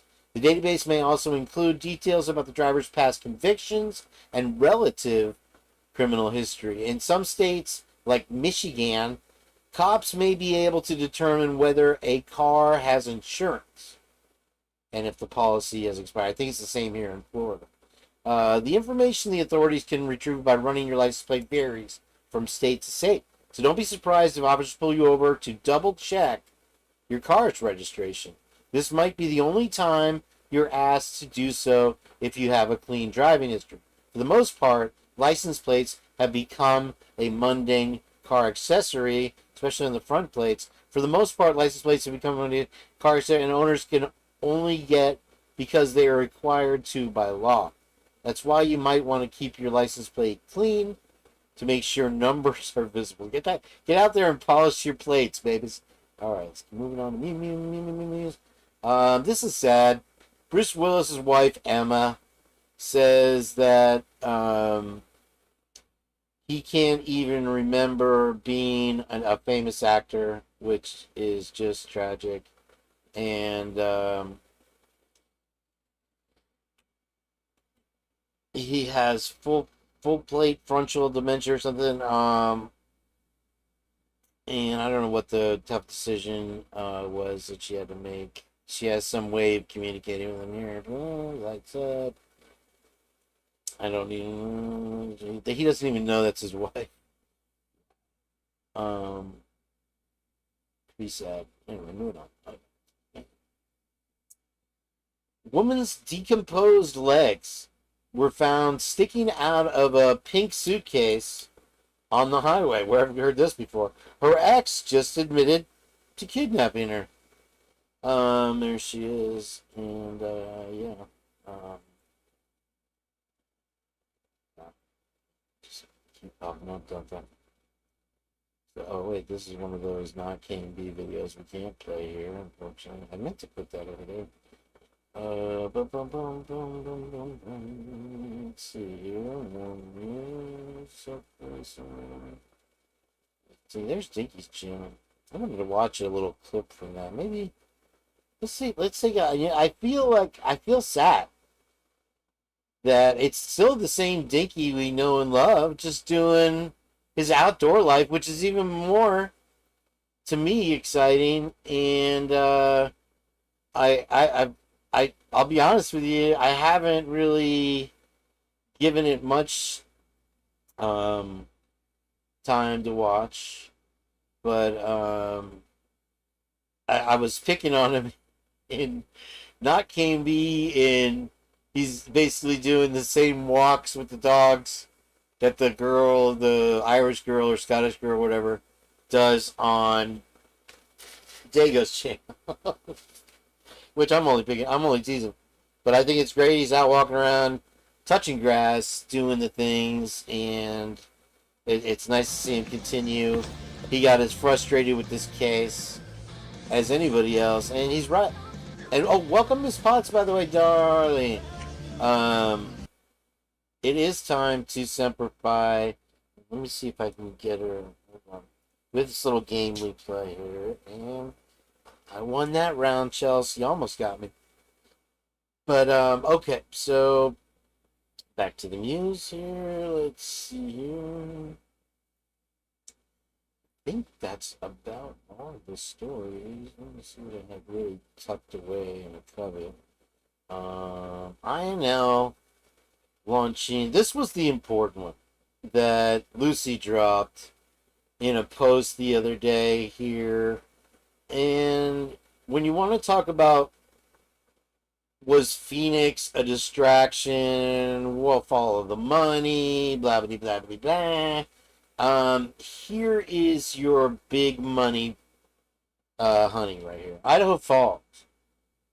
The University of Idaho and Boise State University have each signed a 5-year strategic understanding for premier education and research called SUPER. Isn't that super? Thanks for asking. Agreement with Idaho National Library. So I'm going to grab a drink. Let's listen to this article now. I think they do a little ad at the beginning. I apologize. This audio story is brought to you by your neighbors at the Bank of Commerce, where we work hard to be your bank of a lifetime, with decisions made locally and active support to the communities we serve. Come on by and experience the BFC difference. Member FDIC, Equal Housing Lender. INL launching super research agreement with UI and BSU. Idaho Falls, the University of Idaho, and Boise State University have each signed a 5-year strategic understanding for premier education and research (SUPER) agreement with Idaho National Laboratory. The memorandums of understanding are between Battelle Energy Alliance, which manages INL for the U.S. Department of Energy's Office of Nuclear Energy, Boise State University, and University of Idaho. Boise State University. According to a news release from INL, the lab will collaborate with BSU on advanced materials and manufacturing for extreme environments and cybersecurity. Boise State has rapidly grown and advanced our research enterprise, particularly in these areas that are so critical for Idaho and our nation. We are committed to collaborating with industry and government partners to educate American workers and set up businesses for success in global markets, said Dr. Marlene Trump, Boise State president in the release. This new agreement will produce incredible new knowledge and pay dividends for years to come. University of Idaho. INL and UI will focus on areas of research like nuclear materials and fuel cycle engineering, nuclear integrated energy systems, and power systems and industrial cybersecurity. According to a news release from UI, the agreements aim to direct new initiatives toward key areas that maximize the university's unique capabilities in nuclear materials and fuel cycle engineering, nuclear integrated energy systems, and power systems and cybersecurity. The University of Idaho has a long history of educating INL employees and doing collaborative research with our respected INL colleagues, says Mark Skinner, CEO of the Idaho Falls Center at University of Idaho. This agreement will take important research connected to our future energy needs and protection of our nation's power grid to a new level. Combined with U of I research, the SUPER agreement with INL will add focus to optimizing grid performance, balance. Let me pause it right there real quick. And let me replay just exactly what she said. And let's chew on that one for a minute. Nation's power grid to a new level. Combined with U of I research, the SUPER agreement with INL will add focus to optimizing grid performance, balancing supply and demand, and improving reliability. Our students will be able to work alongside world-class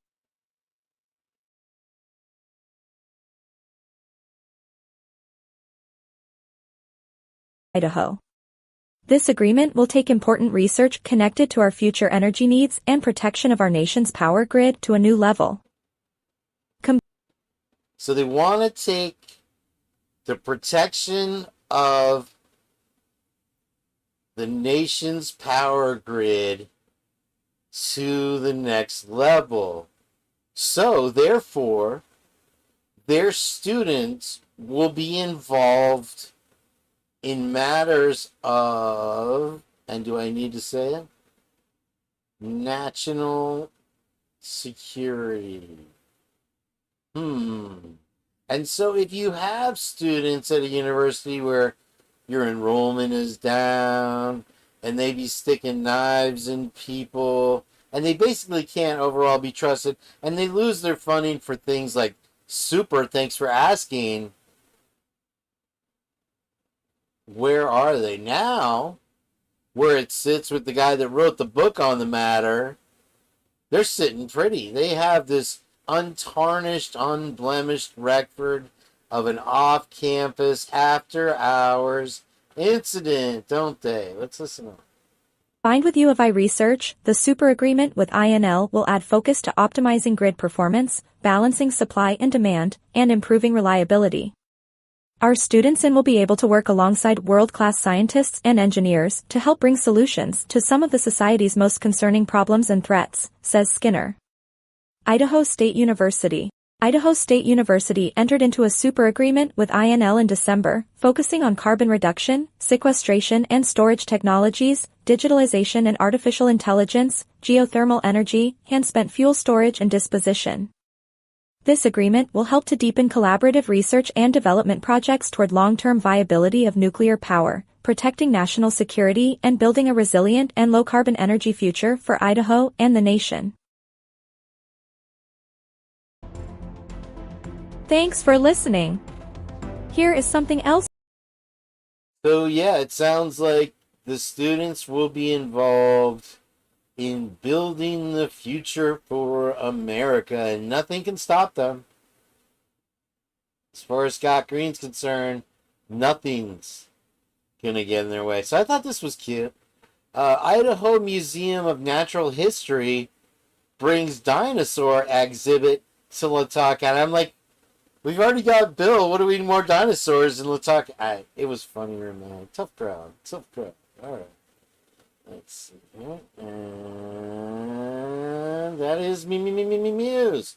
Thank you for joining us for that one. All right, let's get back to some of the fun here. Let me pull up my logos. I'm glad that Ms. Potts could make it today. Very happy to see you, my dear. All you guys, let me go through the chat here. I've been kind of not doing my job as I've been accused of in the last couple of days here. I'm making you motion sick, giving you motion sick. Iran got their nuclear or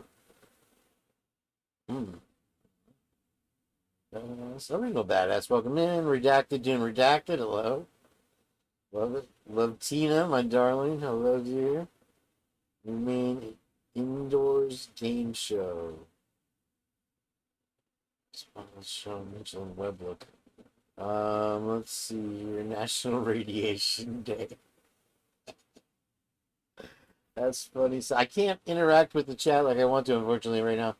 I apologize for that. I'll have to correct that for the next show. Let's see. Coming for Fievel. You know, Debbie's innocent. I don't know. Twiz isn't here to defend his position on Debbie. But I actually had an article, and I must have... what I probably did is I probably read it in the other chat there. And, I can close this now. Okay, let's close all of that business. Maybe it will run better, a little bit better. Meanie weenie. So nice to see you always. I know I said hi already. Dumbosaurus. All right, and so let me get the other image. Let's see, this one over here. And yeah, Messenger, if you're still there, you're welcome to hop back up and let's do a discussion. And it looks like we've got another contender here. Is that Jage? Is this the Purge? Sir Jason Jensen, welcome to the Human Being. Are you at the offices of Jason Jensen right now, sir? He's the official private detective of the Human Being Corporation. I love how your son got a kick out of our banter the other day. Oh, he loved it, dude. He loved it. Yeah, we were on fire, that's for sure. I had to rage quit your show to do not Kane B. Oh, no kidding, dude. I was looking at another screen. I clicked back over. I'm like, oh shit, he did rage quit. I was like, that was a great rage quit. Thank you. Yeah, I intended to go back and listen to the comments, but I did like a 5-hour show, and I kept Lucy up till 5 in the morning once again. So we both tried to get a little sleep. It was like 5 in the morning though again, and I watched. You know what I watched? I watched Any Given Sunday again, and that's where I got that whole Tony D'Amato speech again in my head to break up with everybody. I thought that was Barack Obama. I thought you just renamed him Tony. It's not under indictment. There we go. Well, good to see you, sir. Welcome to the Purge. Welcome, fellow Purgers. Thank you for being here. Last we left off, we were running through Narnia, and then wound up in Wonderland, and we were looking at a 5-second clip with some missing, and I'll pull it up here. Let me hide it real quick. So well, I'm going to be honest with you, sir. I don't know what any of that means. However, I would have been here sooner, but I was searching the tall grass of I-95, searching for a K-bar knife.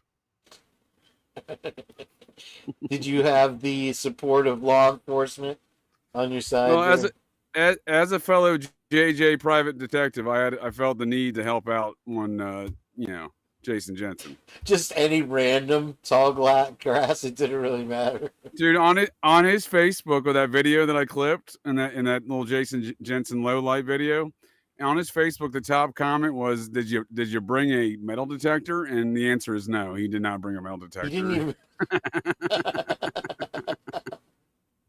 I would love to get him back on the phone. Do you think we should try to make another phone call? We could probably sing. Dude, let's get him. Let's get the whole Human Being Corporation on the phone. Do you realize this is a coffee shop? Dude, and then you're like, oh, it was on his website, and I was calling the private detective, but you're a coffee shop, dude. It's comedy gold. Let me see here. Double J is the name. And let's see here. Yeah, that was a pretty good dissertation on Jack Reacher there. Hopefully we'll get... I'd love to have the two of you guys on together here, there, Master Nature.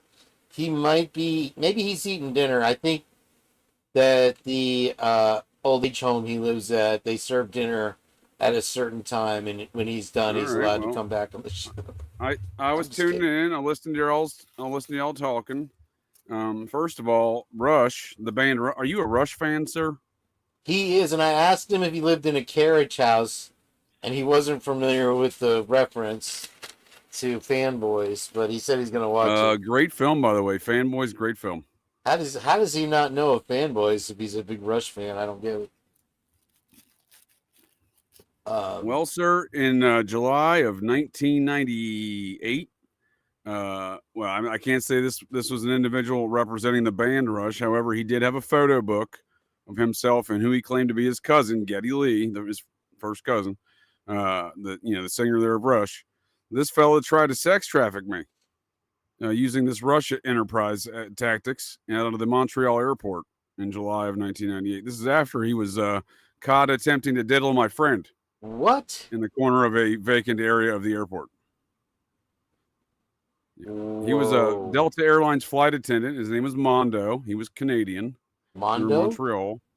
Yeah, Mondo. Yeah, Mondo. Real name. Actual name. Legal name. Made him show me some identifications besides the stupid Delta Airlines name tag. We were stranded in Montreal airport for like 2 days, and we were just getting fucking wasted. You know what I mean? I just turned 18, so I was legal of age to drink up there in Canada land. And we were up in my family spot in Vermont, and back then you couldn't get a good flight. So we went to Montreal, got stranded there. No one cared to come pick us up. So we're like, we'll just get drunk. But I had to get back because I was going to be AWOL. I was on leave. from the Air Force, and I just graduated the police academy, or I'm sorry, disregard boot camp, and was getting ready to go to the police academy. So I had an urgency to get out of Montreal at some point. So I was definitely willing to take Mondo for his offers to help us get out of there. But he did. I woke up in a vacant part of the airport after a day and a half of drink, some solid drinking. You know what I mean? I may have just been legal of age, but I started when I was about 13. So this is a good day drinking there. And wake up and I see across the vacant little, we're in the back area of the airport, vacant area. I see across the way where my dude Jeff is sleeping in the other corner of the area. And there's this dude hovering over, and I'm like, "What is going on here?" So I walk over there. I'm like, "What's up, bud?" He's like licking his lips. I mean, I understand, and I was, a young, Air Force fella, and my dude Jeff was an Olympic swimmer. So I mean, I understand Mondo's need to come try to rape us, but at the same time, like the R word, Jage, the R word. Well, I mean, well, here we go. I'll PG-13. Church it up. So we made him buy us beer for the rest of the day because he promised to get us out of there, and he did. He got us out of there. And wow. And in the meantime, he's like showing us a photo album with him and Geddy Lee. He's trying to get us to go to Rush concerts with him. He's like, "Oh no, I'll fly you for free. We'll go backstage." I'm like, "No, dude, I already seen what you did trying to arm my buddy over there earlier." And I'm like, "I got to go to the Air Force, man. I got to get back." And he's like, So at one point, my friend goes to the restroom, and I said to "Here's his number." Right, I slipped it to Mondo. I said, "Here's his phone number. He definitely wants to go to that Rush concert with you." I don't know if he was really Rush's cousin, Geddy Lee's cousin. He had a whole photo album of him and Geddy Lee at various concerts, so they definitely knew each other. So I suspect he was some sort of a sex trafficking operation related to the band Rush, because that was his sales pitch. But we got out of Montreal. I wasn't AWOL, so all was good. What was he selling? Dude, he was trying to get us to go with him to future Rush concerts. He would fly us for free on Delta Airlines because he had passes or whatnot as a steward. And then he would say we would go backstage, meet the band. He's showing us all these photos of him backstage with Geddy Lee. He's like, "Yeah, he's my cousin." I'm like, "All right, dude, take it down a notch. Go give me another beer, Mondo."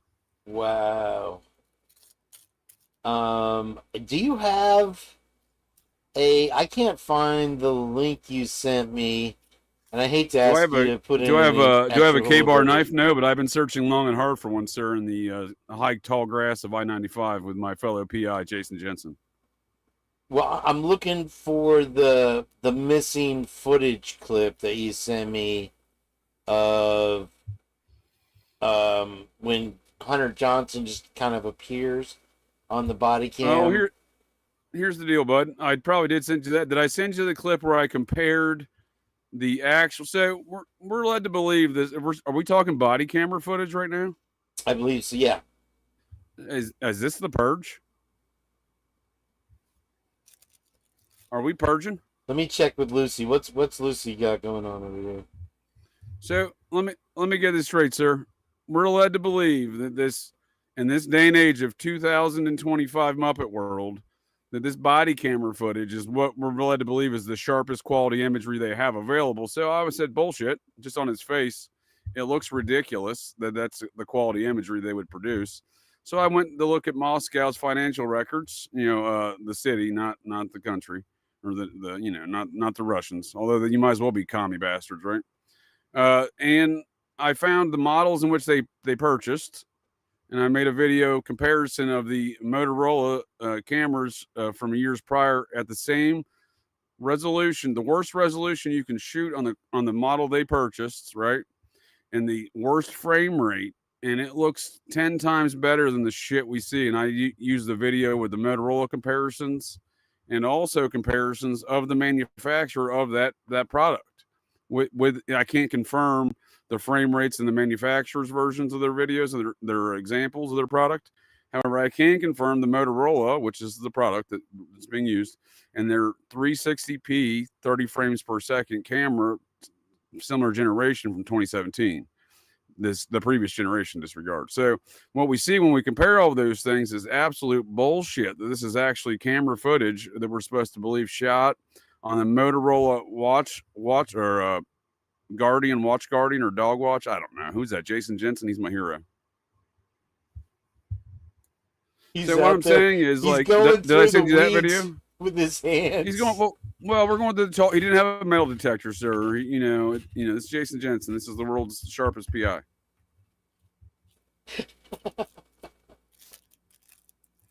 And dude, the best part when I found this video, dude, I was laughing for a good hour because he goes, "Oh wait, we found a knife sheath. Who would have thought we would have found a knife sheath?" It's unrelated, but who would have thought we found another knife sheath? What are the chances? What a we moron, find dude! What anything? a muppet, dude! What a muppet and a half, dude! Yeah, I'm pretty well. He's been out there dissecting all these photographs they're releasing, all these reports, making the most moronic statements possible. So we have some more future Jason Jensen lowlights coming inbound. This is great. I love how he's just going through the weeds with his hands. Oh, I'll find it. It's got to be somewhere within this 500 square mile radius in some doghouse, outhouse, 2 years and 8 months. Yeah, 2 years and 8 months. Sir, I need to interrupt you, sir. This is an Operation GCD How invasion. dare you? 2 years and 9 months almost after the events on 11/13/2022. This jackwagon is walking up and down the sides of I-95 with his hands searching for a fucking knife. But he found another knife sheath. Who would have thought he found a knife sheath? Oh, look, a knife sheath. I mean, the guy's video is hysterical in of itself. I just, I didn't have to do much to make it funnier. Oh, is there audio? I'm not even playing the audio on it. That's hilarious. Oh, well, yeah. Well, you're going to have some copyright issues because I did interject my Benny Hill music at certain parts. Oh, okay, then good. No, but you need the audio to get the full effect, dude, because I got some of them interviews he's doing, like one of those jackasses on one of them crime shows says, "Oh, we got Jason Jensen with us. Let's ask Jason Jensen." And then I clipped that in with the rest of it. Well, did you see the expert that Ashley Banfield brought in for her low budget podcast show now is straight out of her staff? So they've relented. Did you say now. Ashley Manfield? Did you say Ashley Manfield? That's a man if I've ever seen one. And so they've given up on central casting. They can't afford it. So they just hired somebody in their own staff to say that they know Brian Koberger and they grew up with their sister. Well, look, if you're going to want some, high class private detective analysis, you're going to pay top dollar for the likes of Jason Jensen. So you're going to have to come up with some alternatives. Even though he's not licensed in any state. Yeah, even though he's a Muppet who's the official PI of the Human Being Coffee Corporation. And also of the Moscow PD and ISP, right? Well, they all work for Coffee Bean. I think Moscow PD works for Dutch Brothers, from what I understand. Oh, we have some local Idaho coffee wars. I see. There's definitely some high did I send you Arabian business. Did I send you the comparative? I'm gonna interrupt you again, sir, because this is the Operation GCD invasion of the Purge. Did I send you the video comparison of the body camera footages? That's what I was looking for. You did, and I can't find it. If you can share it.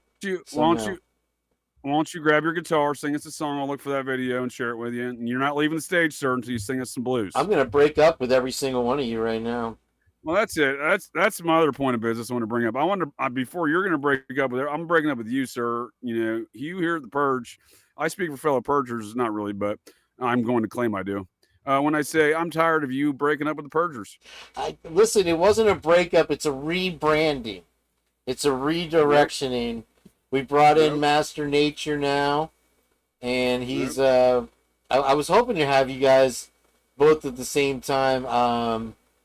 But as soon as he's done with dinner, you're starting to sound a lot like the Subway Sandwich Corporation and their non-apologies for that whole Jared Fogle mess. Well, I would like to rebranding. Get out of town. What are we branding? What's going on? Was this the Purge? What's going on here? All right, I'm gonna clone this shit out of you right now. You want some blues? I'll give you some Jeff H. Led Zeppelin blues right now. The old purple guitar out. Let's turn it. I gotta take the audio filter off though. Sir, you sound undernourished. Perhaps you need a sidebar. I'll step into a sidebar. Let's see here. Let me take my audio filter off so you can hear. Otherwise, I realized all the other times I'm sitting there jamming out and I'm playing and stuff and this and that, and you couldn't really hear the true essence. So I have to put the noise suppressor will not be in effect. Are you going to do Star Spangled Banner for it? Do you have any requests? Yeah, the Star Spangled Banner. Oh. I used to know.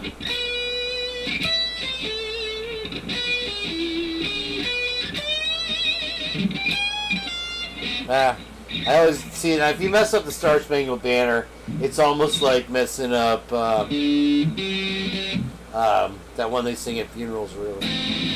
Well, look, you can't do much worse, sir. You've already broken up with the Purgers today.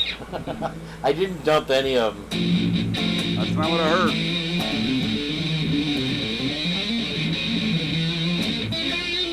Here's one for Master Nature, though.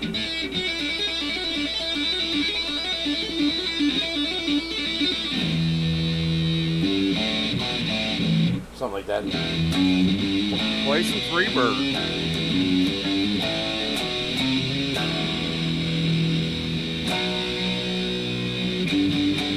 Oh, I fucked up.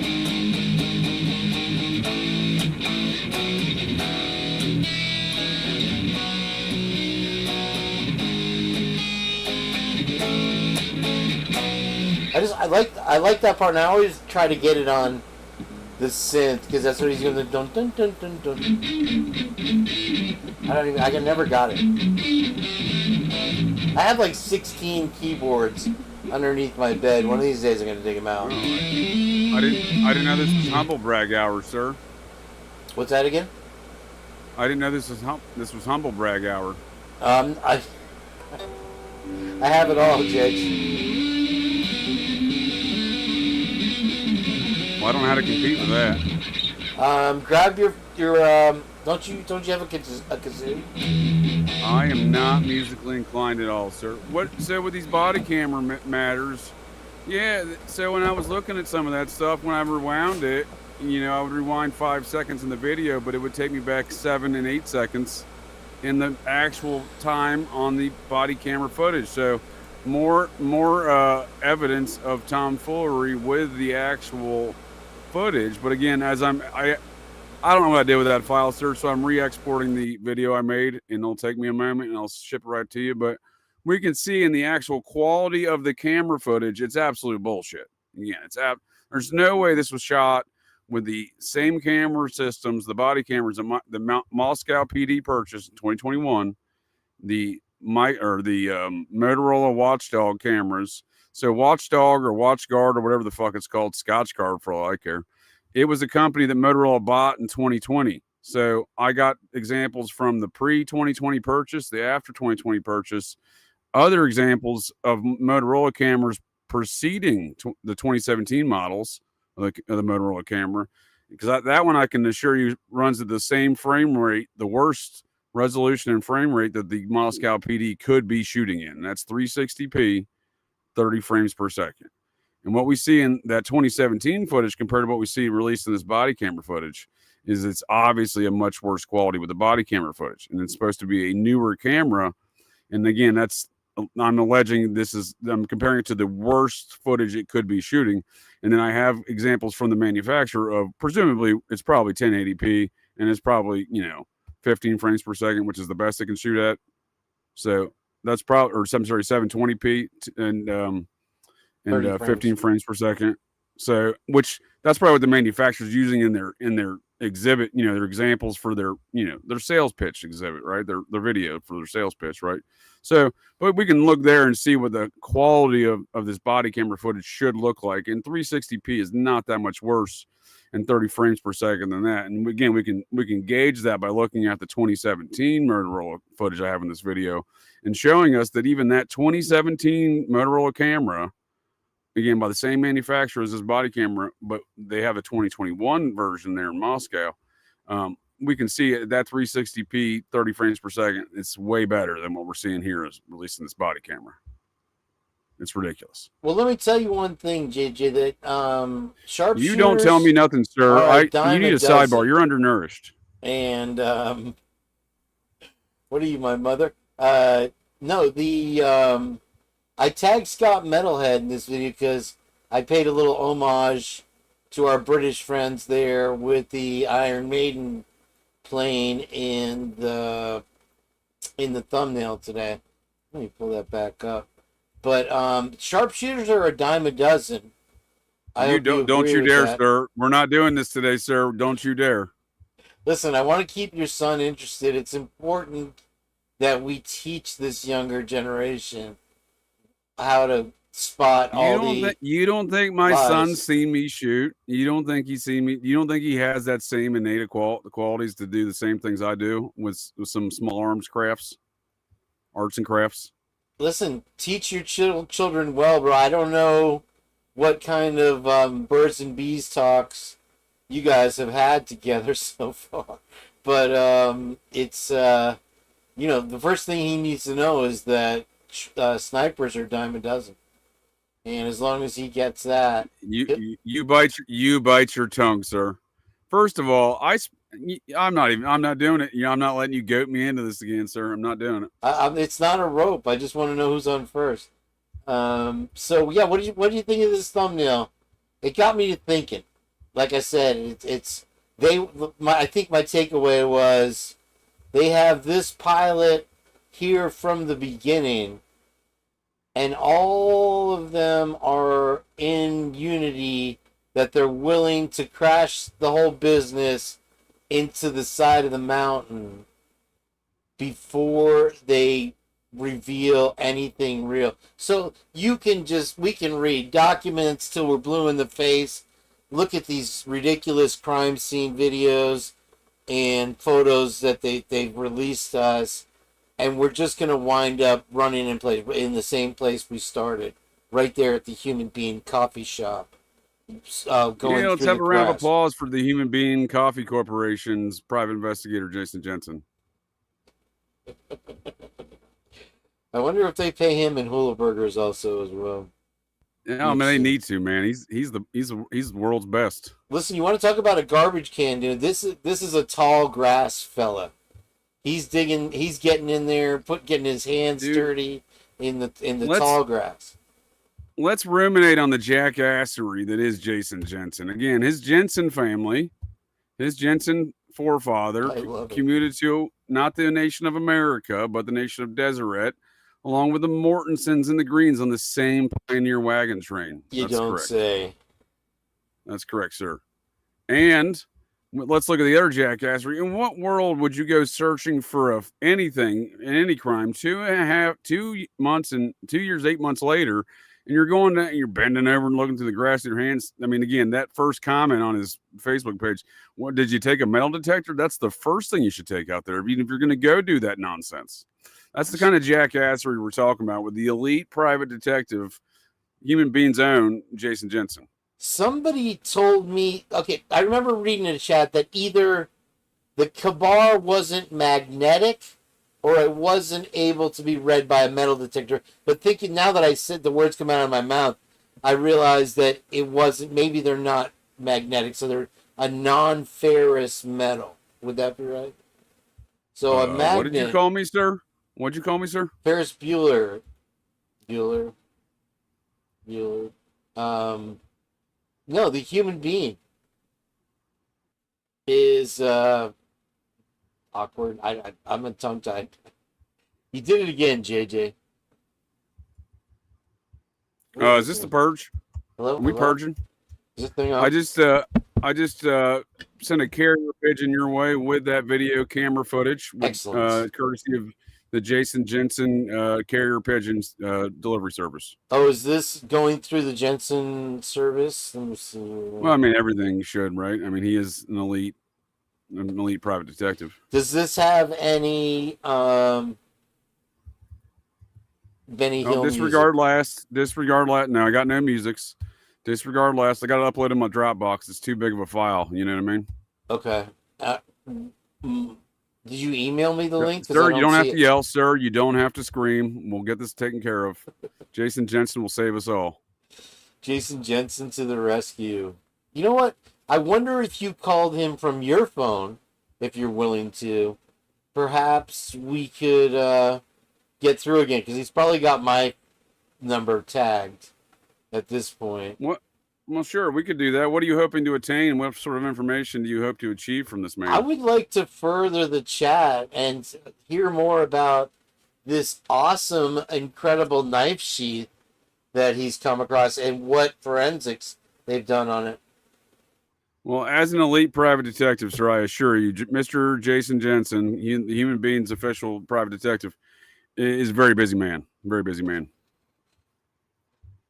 Busy ordering coffee. What is this? I got something from... Oh. Perhaps it's a knife sheath. Who would have thought we would have found another knife sheath? The irony, it's like that guy was playing Keep Your Left Hand Free. Where is Jenn not here yet? We're coming on 8 o'clock. She said around 8 o'clock she might be free. Dude, so. that's what I'm saying. When I found that on Homeboy's Facebook page, I was literally laughing, watching that over and over again for an hour, because he's like, oh, we found a knife sheath. I'm like, what a fucking moron, dude. This guy's got to be kidding me. It's real life, though. He's a fucking Muppet. I still don't have an email from you yet. Well, here's the deal. I assure you, sir, you start shipping me those hula burgers you're deficient and delinquent on, we'll start talking about emails. About the hula burgers. Can I replace the hula burgers with coffee? Let me check with the Human Beings own Jason Jensen, and I'll get back with you. That dog is classic.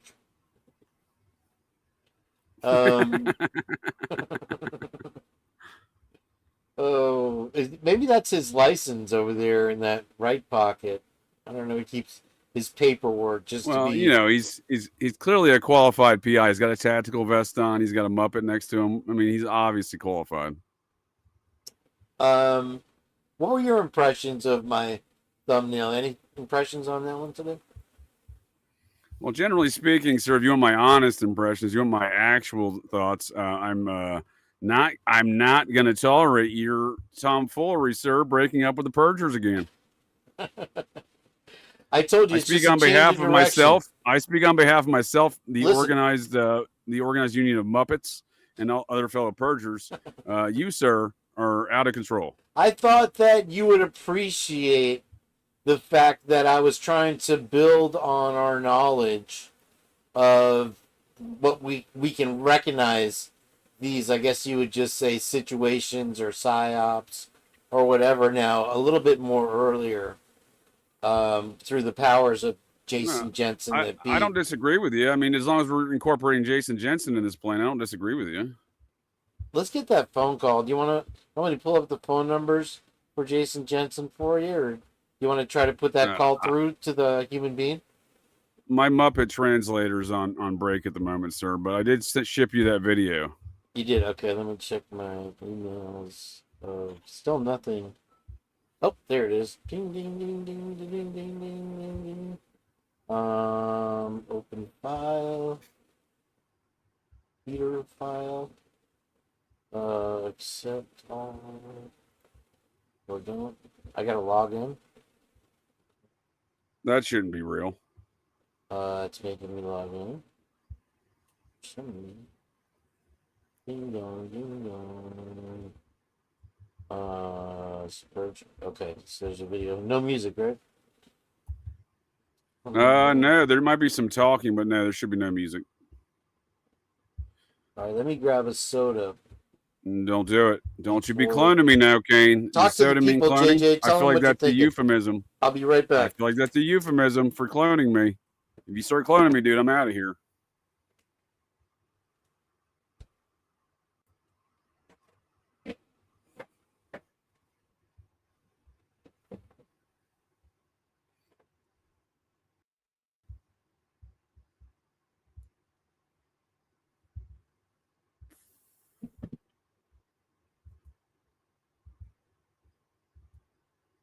Okay, I'm back. How was that? How do you? Oh, I didn't know you left. I didn't know what was going on. Is this the purge? I was sure that I left you with full instructions for the babysitter. Here, surely you can't be serious. I'm dead serious, and stop calling me Shirley. Let's see. Don't call me Shirley.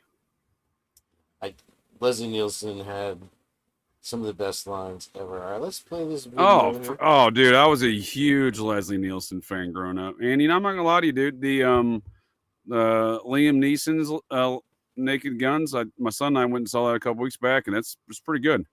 Yeah, there was some conjecture whether the relationship between Liam Neeson and what's her name, Idaho, Motley Crue girl, was real, and apparently it's 100% authentic according to Hollywood.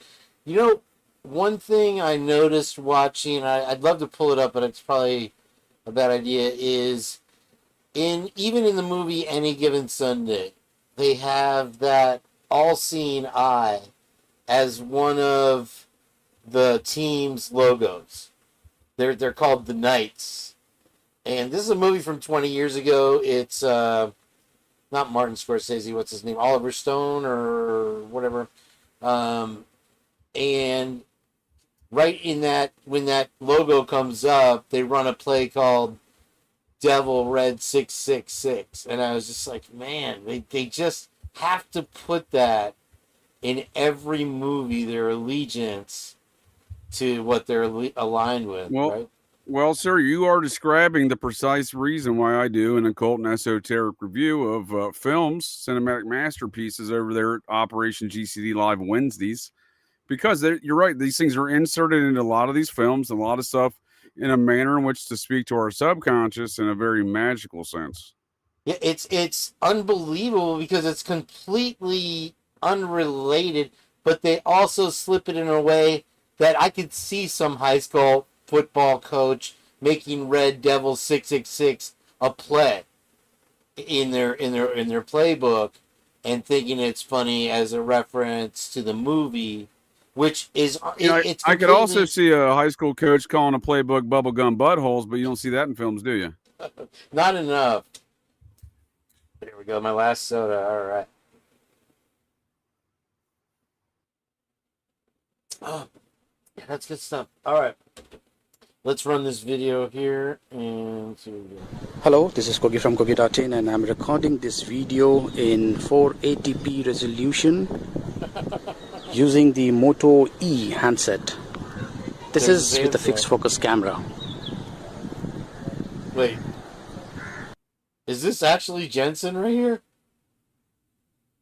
No, this is a non-Jensen related video. I think that's an Asian fella, maybe. Okay.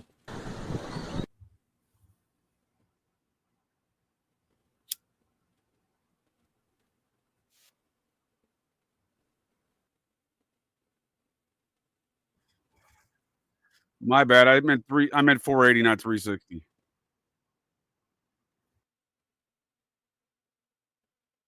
Well, one thing, just to interrupt this real quick, the one thing I noticed that Ashley Banfield is unbelievably still harping on is the selfie, which is the most, like Jen says, one of the most deteriorated quality. It looks like it was taken before the Razr phone was even out. Dude, and look at the setting of that selfie. That ain't the bathroom we see in the photos this released by his apartment. That ain't the same bathroom, bud.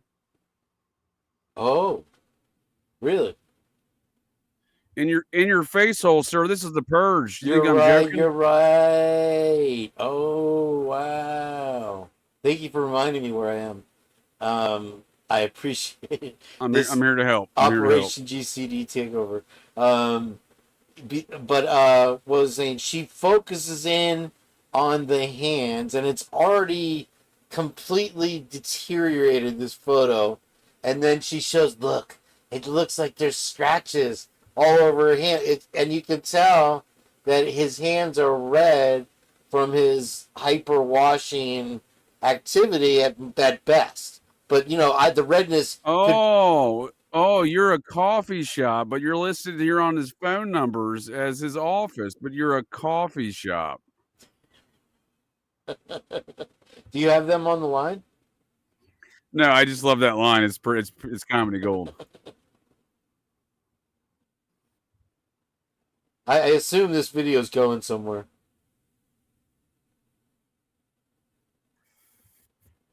Well, I'm a few seconds behind. If you're playing it again, I'm doing a comparative analysis of the worst camera footage that Moscow's could be shooting in, which is that 480p 30 frames per second Asian fella from 2017 in a previous generation Motorola camera. So we see the comparative analysis. You mean to tell me you mean to tell me this is real footage? You just keep watching. I'll do comparative analysis against all these cameras. You got music, Jage. Oh, really? My bad. That's all right. I thought I took it all out. I took it out. I mean, let's pause there. Doesn't the old footage from the 2017 Motorola camera look far better than the 2021 Motorola camera? Wow, dude, it's night and day.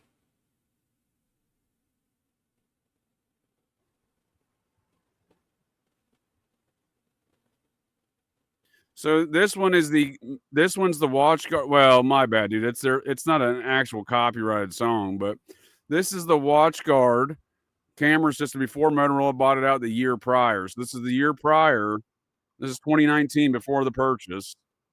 Motorola buys out this company in 2020, and Moscow buys the new Motorola watch guard V300 in 2021. And so their first order of business is to degrade the watch cam pulse. Yeah, dude. So this is their advertisement video. So it's presumably a 720p and 15 frames per second, which is the best they can do per their own specs.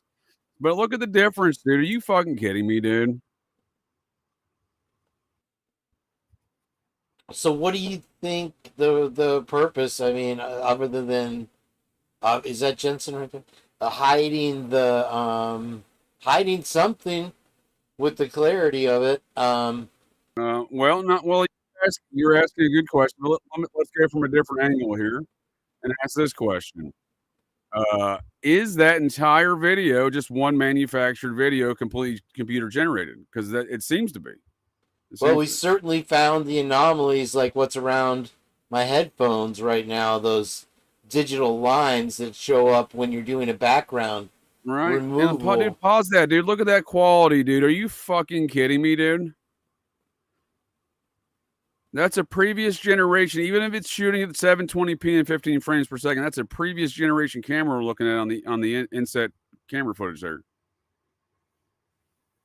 Same manufacturer. Same manufacturer. Look at the clarity difference. It's almost like when I put an opacity screen over the video and to blur out whatever. That's crazy, dude.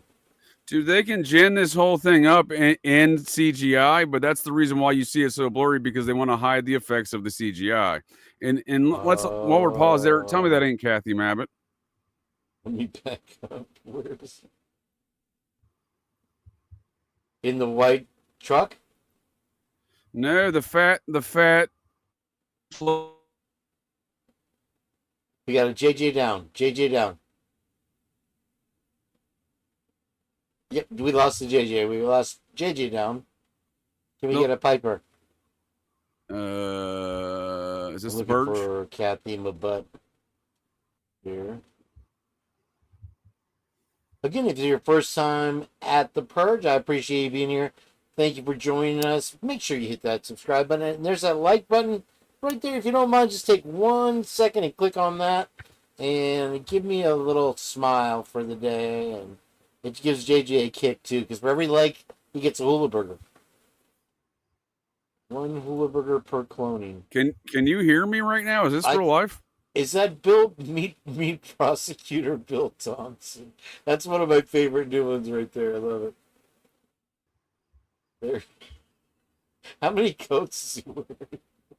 I love the donut too. Chief Deputy. That is hilarious. Hold on, let me just drive down. Are you with us, Jage? Yeah, can you hear me? Yep, we can hear you okay. So this lady right here leading the firefighters and the EMTs who should have stayed on ground, who should have done more, first, or at least some, first responder prevention of first aids and whatnot with the quote unquote victims, the folks standing by without shoes on. Because why the fuck would you be in your house all night and go outside without fucking shoes on? That makes sense.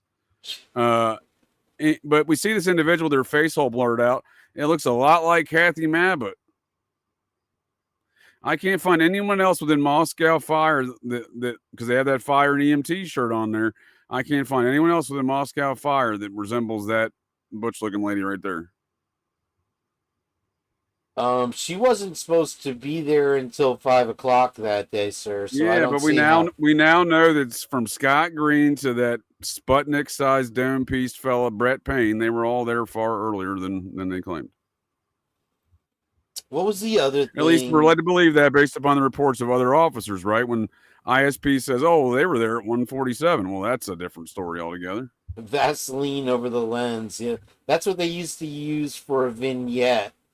You would put a Vaseline around the edge of the camera, so you would give a more romantic, or the lens, and you'd give it. Sir, like whatever that you do in Barbara your free Walters. time, sir, away from us fellow perjurers, there's no judgments, but let's keep it, on your free times. Listen, I told you the inventor of Vaseline ate it every day until the age of 80, just to prove that it wasn't bad for you. You also told me that Zach Galifianakis starred in a series of films that he most certainly did not star in. He was in So I Married an Axe on a Liver. Wow, I can't even say the name of a. Unbelievable. That's wild. So this video right here is the exact model that Moscow has. That this dash cam, auto body, whatever they call it. They market these cameras to different services, but that guy right there has a tow truck trailer service that they market that video for. But it's the same exact model that Moscow has, the same exact year. The only thing that may be different, again, is that maybe shooting and very likely is in 720p at 15 frames a second. But you mean to tell me that same model camera that same year is shooting at 480p and 30 frames a second? It looks like that dog shit we looked there from Moscow. Get the fuck out of here. To make the point, I think this is a good stopping point right here. And I could see where they would want. This could be anything that they're trying to cover. The other thing we talked about last time. Look, dude, if you render this entire thing in computer-generated software, you're going to want to make it look at a lower resolution and kind of blurry, let alone the blurring out folks' faces, because then you can't see the evidence of the fucking graphics. Like we see when we slow it down with Hunter Johnson. There's no anomalies with Hunter Johnson until he starts moving because they didn't match the frame rate when they put him in there.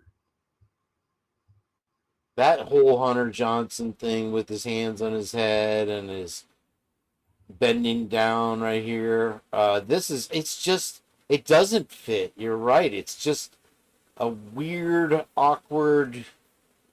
I don't get it. I mean, dude, trust your senses, dude. I mean, what world is this the same camera footage? So many things they've hidden and covered up. The last thing we talked about here on the Purge was the 5-second time jump. Do you have that video to share with us? What's up, Brian? How you doing? Good to see you, brother. Is this the Purge? Yeah, because we were looking at, we found the outline traces where Hunter's legs didn't match up and all that stuff, and then you came about on the 5-second time jump. Did you have that, or do I need to pull that up? First off, sir, how dare you with these accusations? What did I do? You had the 5-second time skip, and they never promised us a rose garden, Jage, to begin with, that they were going to have the entire footage released. For some reason, what in the world could that time jump have been? It's right after he interacts with somebody coming up the stairs, right? If you remember what I'm talking about. Yeah, so let's look at this clip. This is when they come out of the house, and we see some very interesting aspects of this footage where we see, so if you were going to render this thing, I'm not a computer expert or graphics expert. I'm also not the vice president. However, you can see some very rudimentary understandings of bullshit going on with this video when you see these patches of pixelation. Not the blurry stuff. I'm saying if you were to insert folks in here, and again, you go frame by frame, and you can see where shit just don't look right. Not just Hunter Johnson, but you see Hunter Johnson kneel down here, and you can see not only the blurred spot, but I circled what is a pixelated area around it. The same thing goes on with the roof in the background, which is weird because we see this car in the foreground in sharp focus, but we shouldn't have that rear blurred pixelation with that house. But you would if you're rendering different objects into the fucking, the computer generated scene. We see the same thing with old Martinez or Sanchez, where the fuck I'm calling that guy. That's wild, dude. That is. I see that, and you see it. I can zoom in further. I've got it zoomed up. You may not see it yet on your. Oh wait, yeah, I don't see it yet. Oh, there it is. Yep, there you go. Look at it. Did you look at it? I'm staring deeply into his eyes. So you see what I'm saying? We shouldn't be able to see stuff in the foreground of the picture. They're pixelated as it is, and we see like that car, for example. But the guy in the door frame's closer to the camera, but he's more pixelated than that car. He's not in focus. And then we see the cars far more in focus than this building in the background, but we see other buildings in the background that are in focus. So you see these pixelated regions. And the only thing I can say is they're doing a lot of tomfoolery with this. Damn. What did you think of the... It's like when we're looking at the video, dude. We're looking at the video, we can see the cracks in the trash on the road, but we can't see the bone structure of Dylan Mortensen's bare feet because that dum-dum went outside in the middle of winter with no shoes on after being in her house all night. Dude, her feet look like they're scuba flippers or something. Like they're web fish feet. Honestly. Yeah, she's part mermaid. Let me pull that. 1/8 mermaid. I didn't know if you knew that. Yeah, Mortensens are known for their mermaidness. That was a thing with all of the Brigham Young people, allegedly, I think, right there. That's true. That's Here a fun it is. fact. Okay, yeah, many folks don't know that fun fact. Okay, so here we have the time skip demonstrated. Yeah. So here, when I was looking at all this footage, right, you know what I mean, and I know it says 35 minutes because I clipped off a portion of the footage in the beginning, because I was going through some clips to make some stuff. But I didn't do anything else other than clip out the first 15 or 16 minutes of the footage. So there's nothing else that I did that should have caused any disturbance in the footage being on time, right? Nothing else I did. Just literally chopped away like the first 17 minutes of that clip, right? And in doing so, I was focusing around that aspect of we couldn't see Dylan Mortensen's feet. And then I was focusing around the aspect of Jack D's little, interactions there. And seeing, because again, it's weird to me. It looks like in certain parts, these folks don't interact. They're like the image we see on the screen, all these people we presume are in one environment as depicted on the screen, but they don't act like they're, at times they don't act like they're in the same environment. It's strange. For example, when the dog walks by. That's a great example. No one reacts and the dog doesn't react. We initially see this team of EMTs, that circle where I have 843 there. And I also, focused on Homegirl's butt for you there, Kane, so you can pay attention to this. That. There is one close-up that's a little better. I would have appreciated that one, but that's okay. Well, we can see the team of EMTs back there. They actually have been formed down there the entire time. It's as if they get called to come up, right? But when they get called to come up, there's no immediate reaction from either parties to the group of folks standing outside the road. So it seems like these scenes were shot at different times. And just spliced in together. Or further evidence of you're generating this whole thing, this whole scene. So you take an image, you have the setting of the background, all right, in the video, and you have pictures and imageries of these folks, and you're inserting them at a time and place where they were not all at. So you're going to have those instances where they're not reacting to each other. I'm trying to look for a dividing line on this by this telephone pole, and then again, there's that shed with the electrical outlet right there that Jen's always focused on. Here's the other problem I have also. My understanding, all of my experience, and I have a fair amount with body camera stuff, large-scale purchases for the entire Air Force, etc. Here's the deal, bud. I'm unfamiliar with an aspect where you're blurring this dude's face out or anyone's face out in here, and it's overlaying the timestamp. Those are two different aspects of the software that gets mashed in there. If you're going in there and blurring out dude's face, it should not overlay the timestamp. Definitely some coverage there. Let me pull up the entire footage because there was a lot to unpack on that. Well, we see Hunter Johnson blurring out the timestamp. We see Dylan Mortensen, Bethany Funk, who I presume to be Kathy Mabutt, All of these folks blurs out the timestamp, and it doesn't make any sense. Again, unless you're talking about a completely generated situation here where they've just layered things on top of each other from different things. And this is not an actual scene that was ever occurring in real life. Let me get let's go to Christie's thing. Okay, for example, Jage. Well, let's finish this out here. So we have the 7 seconds, right? So it's 12. Hold on. Look at the footage. Look at that butt. Look at the footage of BK in his prison cell.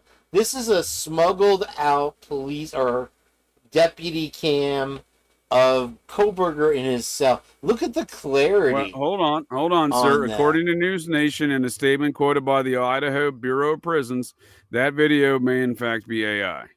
I believe it was before I saw that statement. So,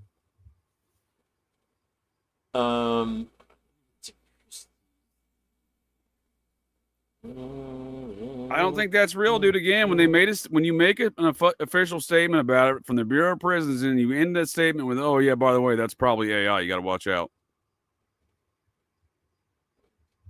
And it looks AI, dude. What angle is this?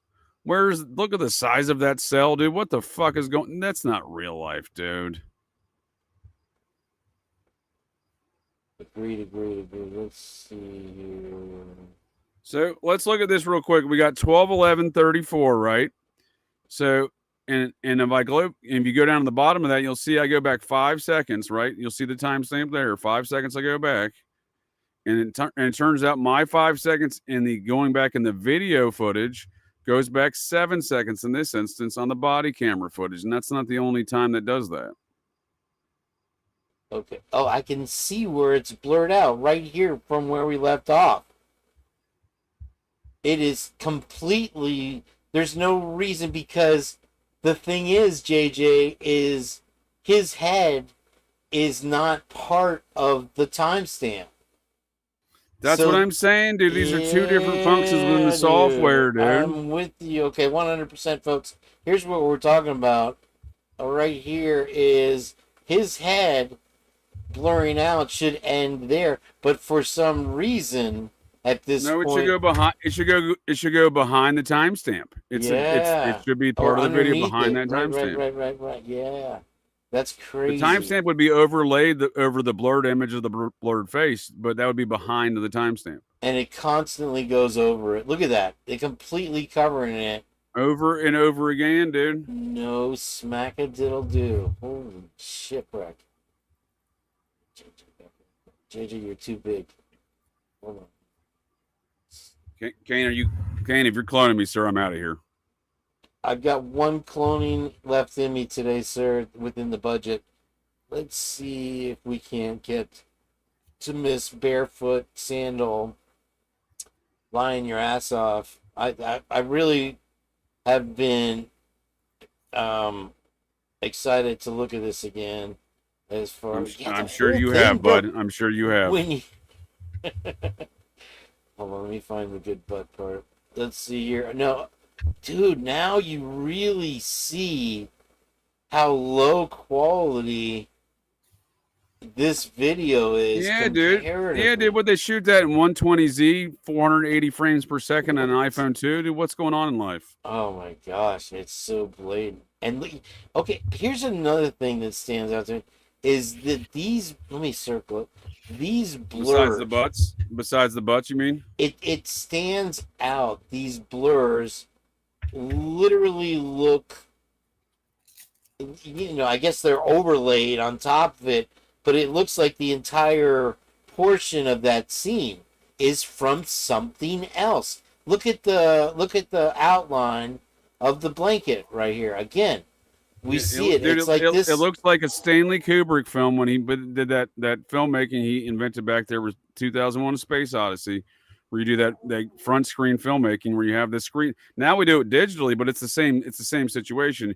Again, you're inserting objects into a background screen. These things, again, we have a digitally generated version of it, but it's the same concept. And they're much better at it at this point, yeah.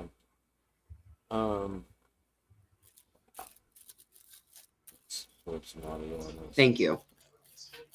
All of you, thank you. And then your Yeah, driver's you can license through see. Haley screaming. then she could hear this masked man. Right. You see these, once you start looking and go frame by frame, you see these digital, like kind of like auras that go around these folks, and it doesn't make any sense other than that's evidence of the tomfoolery of inserting these folks into the video.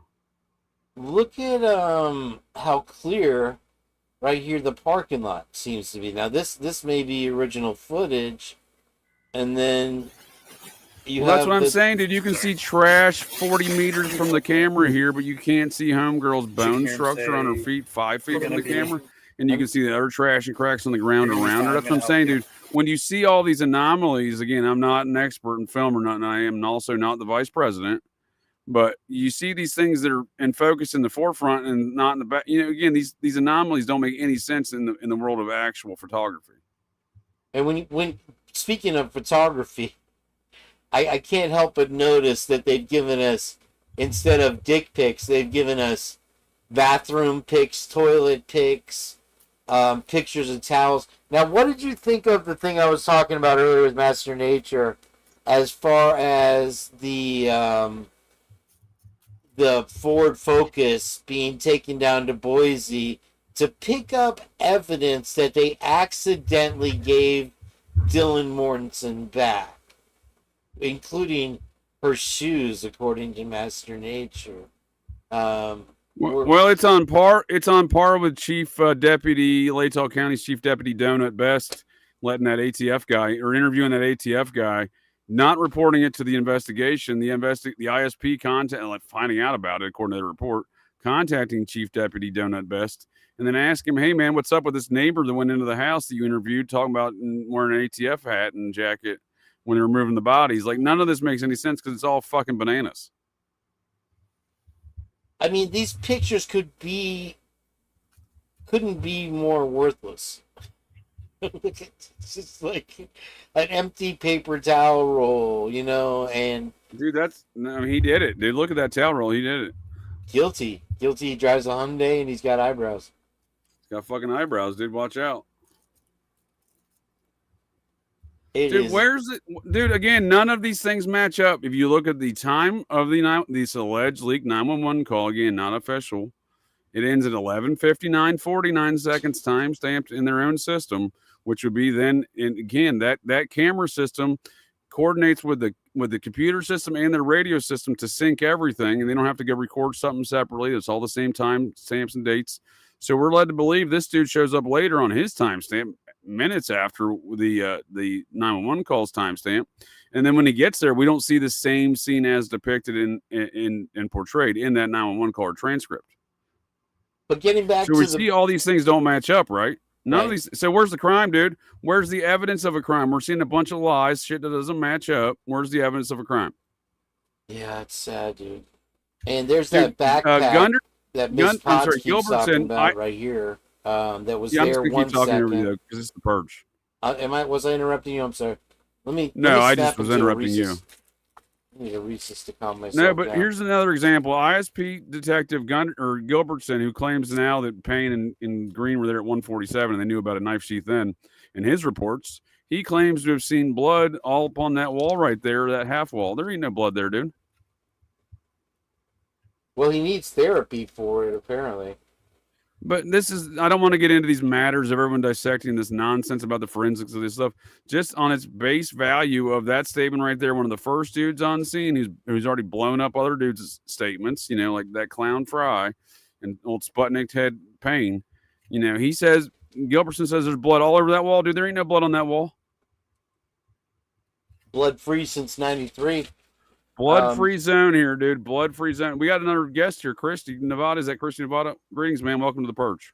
Oh, no, I'm just playing her video. I thought we had another. I'm tired. Are you just running folks off tonight? You ran the other dude off already, too. I think he wasn't. He was the not ready for primetime players. I kind of strong-armed I don't blame him, dude. You gave him some enhanced interrogation tactics, fucking MK Ultra style, dude. You ran him out of here. I tried to dox him. Apparently, he's from Virginia, not New Jersey. In case anybody is trying to stalk Master Nature, and I asked him if it got real silent when I asked him if he was from Slapahoe, Virginia, which is very close to Qatar. or are they moving the headquarters from Quantico I to I would have DC? I would Are you have I would have familiar with rage quit too. I'm about to rage quit on you right now over these matters. I Don't wasn't rage even quit. there. Yeah, I'm going to shut it down in about 3 hours. So we got about 15 minutes remaining of the purge. I'm going to try to get out there and make a couple holiday bucks to keep the fun Holiday going over business, here. huh? That's none of your business, sir. You should just keep urging. I'm just a head in a bucket, bro. Aren't we all, dude? Aren't we all? Unbelievable. We're all the ATF Muppets sneaking into crime scenes that doesn't get held accountable for, false impersonation of a federal agent. No big deal. And look at that investigation that they have for whoever took that AI photo of Ryan Koberger, but yeah, but back to the eco car, and what Lana was saying at the end of her live there today is that they used the same car from Banfield. For some reason, Payne commandeered that vehicle as his own vehicle to go pick up the evidence in Boise that they'd accidentally release. Here, another coincidence. Oops, we accidentally released this stuff to her, and he couldn't fit it all in that tiny little vehicle, so they break up the table. They completely destroy the evidence, and then he drives back to Moscow with the evidence, and he lets it sit in the locked car for 3 days. But he couldn't make more of a point of saying that it was a locked car for 3 days. Not to mention the fact that her vans were sitting in the car. That was some of the evidence and all this stuff. So it's literally sir, if I may, sir, are you implying that the fine Muppets in the great state of Idaho, Satan's butthole, would be involved in any improprieties or malfeasance? Is that what you're implying here? Are you saying that they had BLOD on this wall where it says Saturdays are for girls? You mean to tell me the witness protection Larry was correct? This is all a hoax? They've stopped going. They can't afford the. Yeah, he's too expensive, dude. Let's be honest. He's high. He's high They've value. got to go with their lowest secretarial staff now. That say they if you want that level of high value analysis, sir, you're going to pay top dollar for witness protection, Larry. Witness infection, Larry. He's been in 9 prisons. Did you know that? No, I've looked up his entire dossier and rap sheet. He's a fucking hood rat, mobster, and I don't have much respect for any of those kind of characters. What else was there? I guess they at some point moved this table. Somebody made the point that these were just their initial photos that they've released, and now they have more out. Obviously, these aren't the investigational photos. How many different versions of this knife are we going to get is what I want to know. Because in this one, clearly, you don't see the red stains around it. And it's just there. No mention of why Hunter left it. And then here, it's in a different position. Well, we don't even know how that knife gets there. Again, there's a 21-second or 23-second blackout, and suddenly that knife's on the table when the camera footage goes back in there, right? When the unredacted camera footage now appears, it's suddenly there, right? We're led to believe through statements made through other means that Hunter Johnson told them he had a knife, and they told him to put it on the table. Now, again, but when we look at and compare all of these matters, 911 calls, videos, reports, etc., and none of this shit matches up, we just want to fill in that blank in our brain holes that that's what occurred here, but we don't see that. That's not what we see.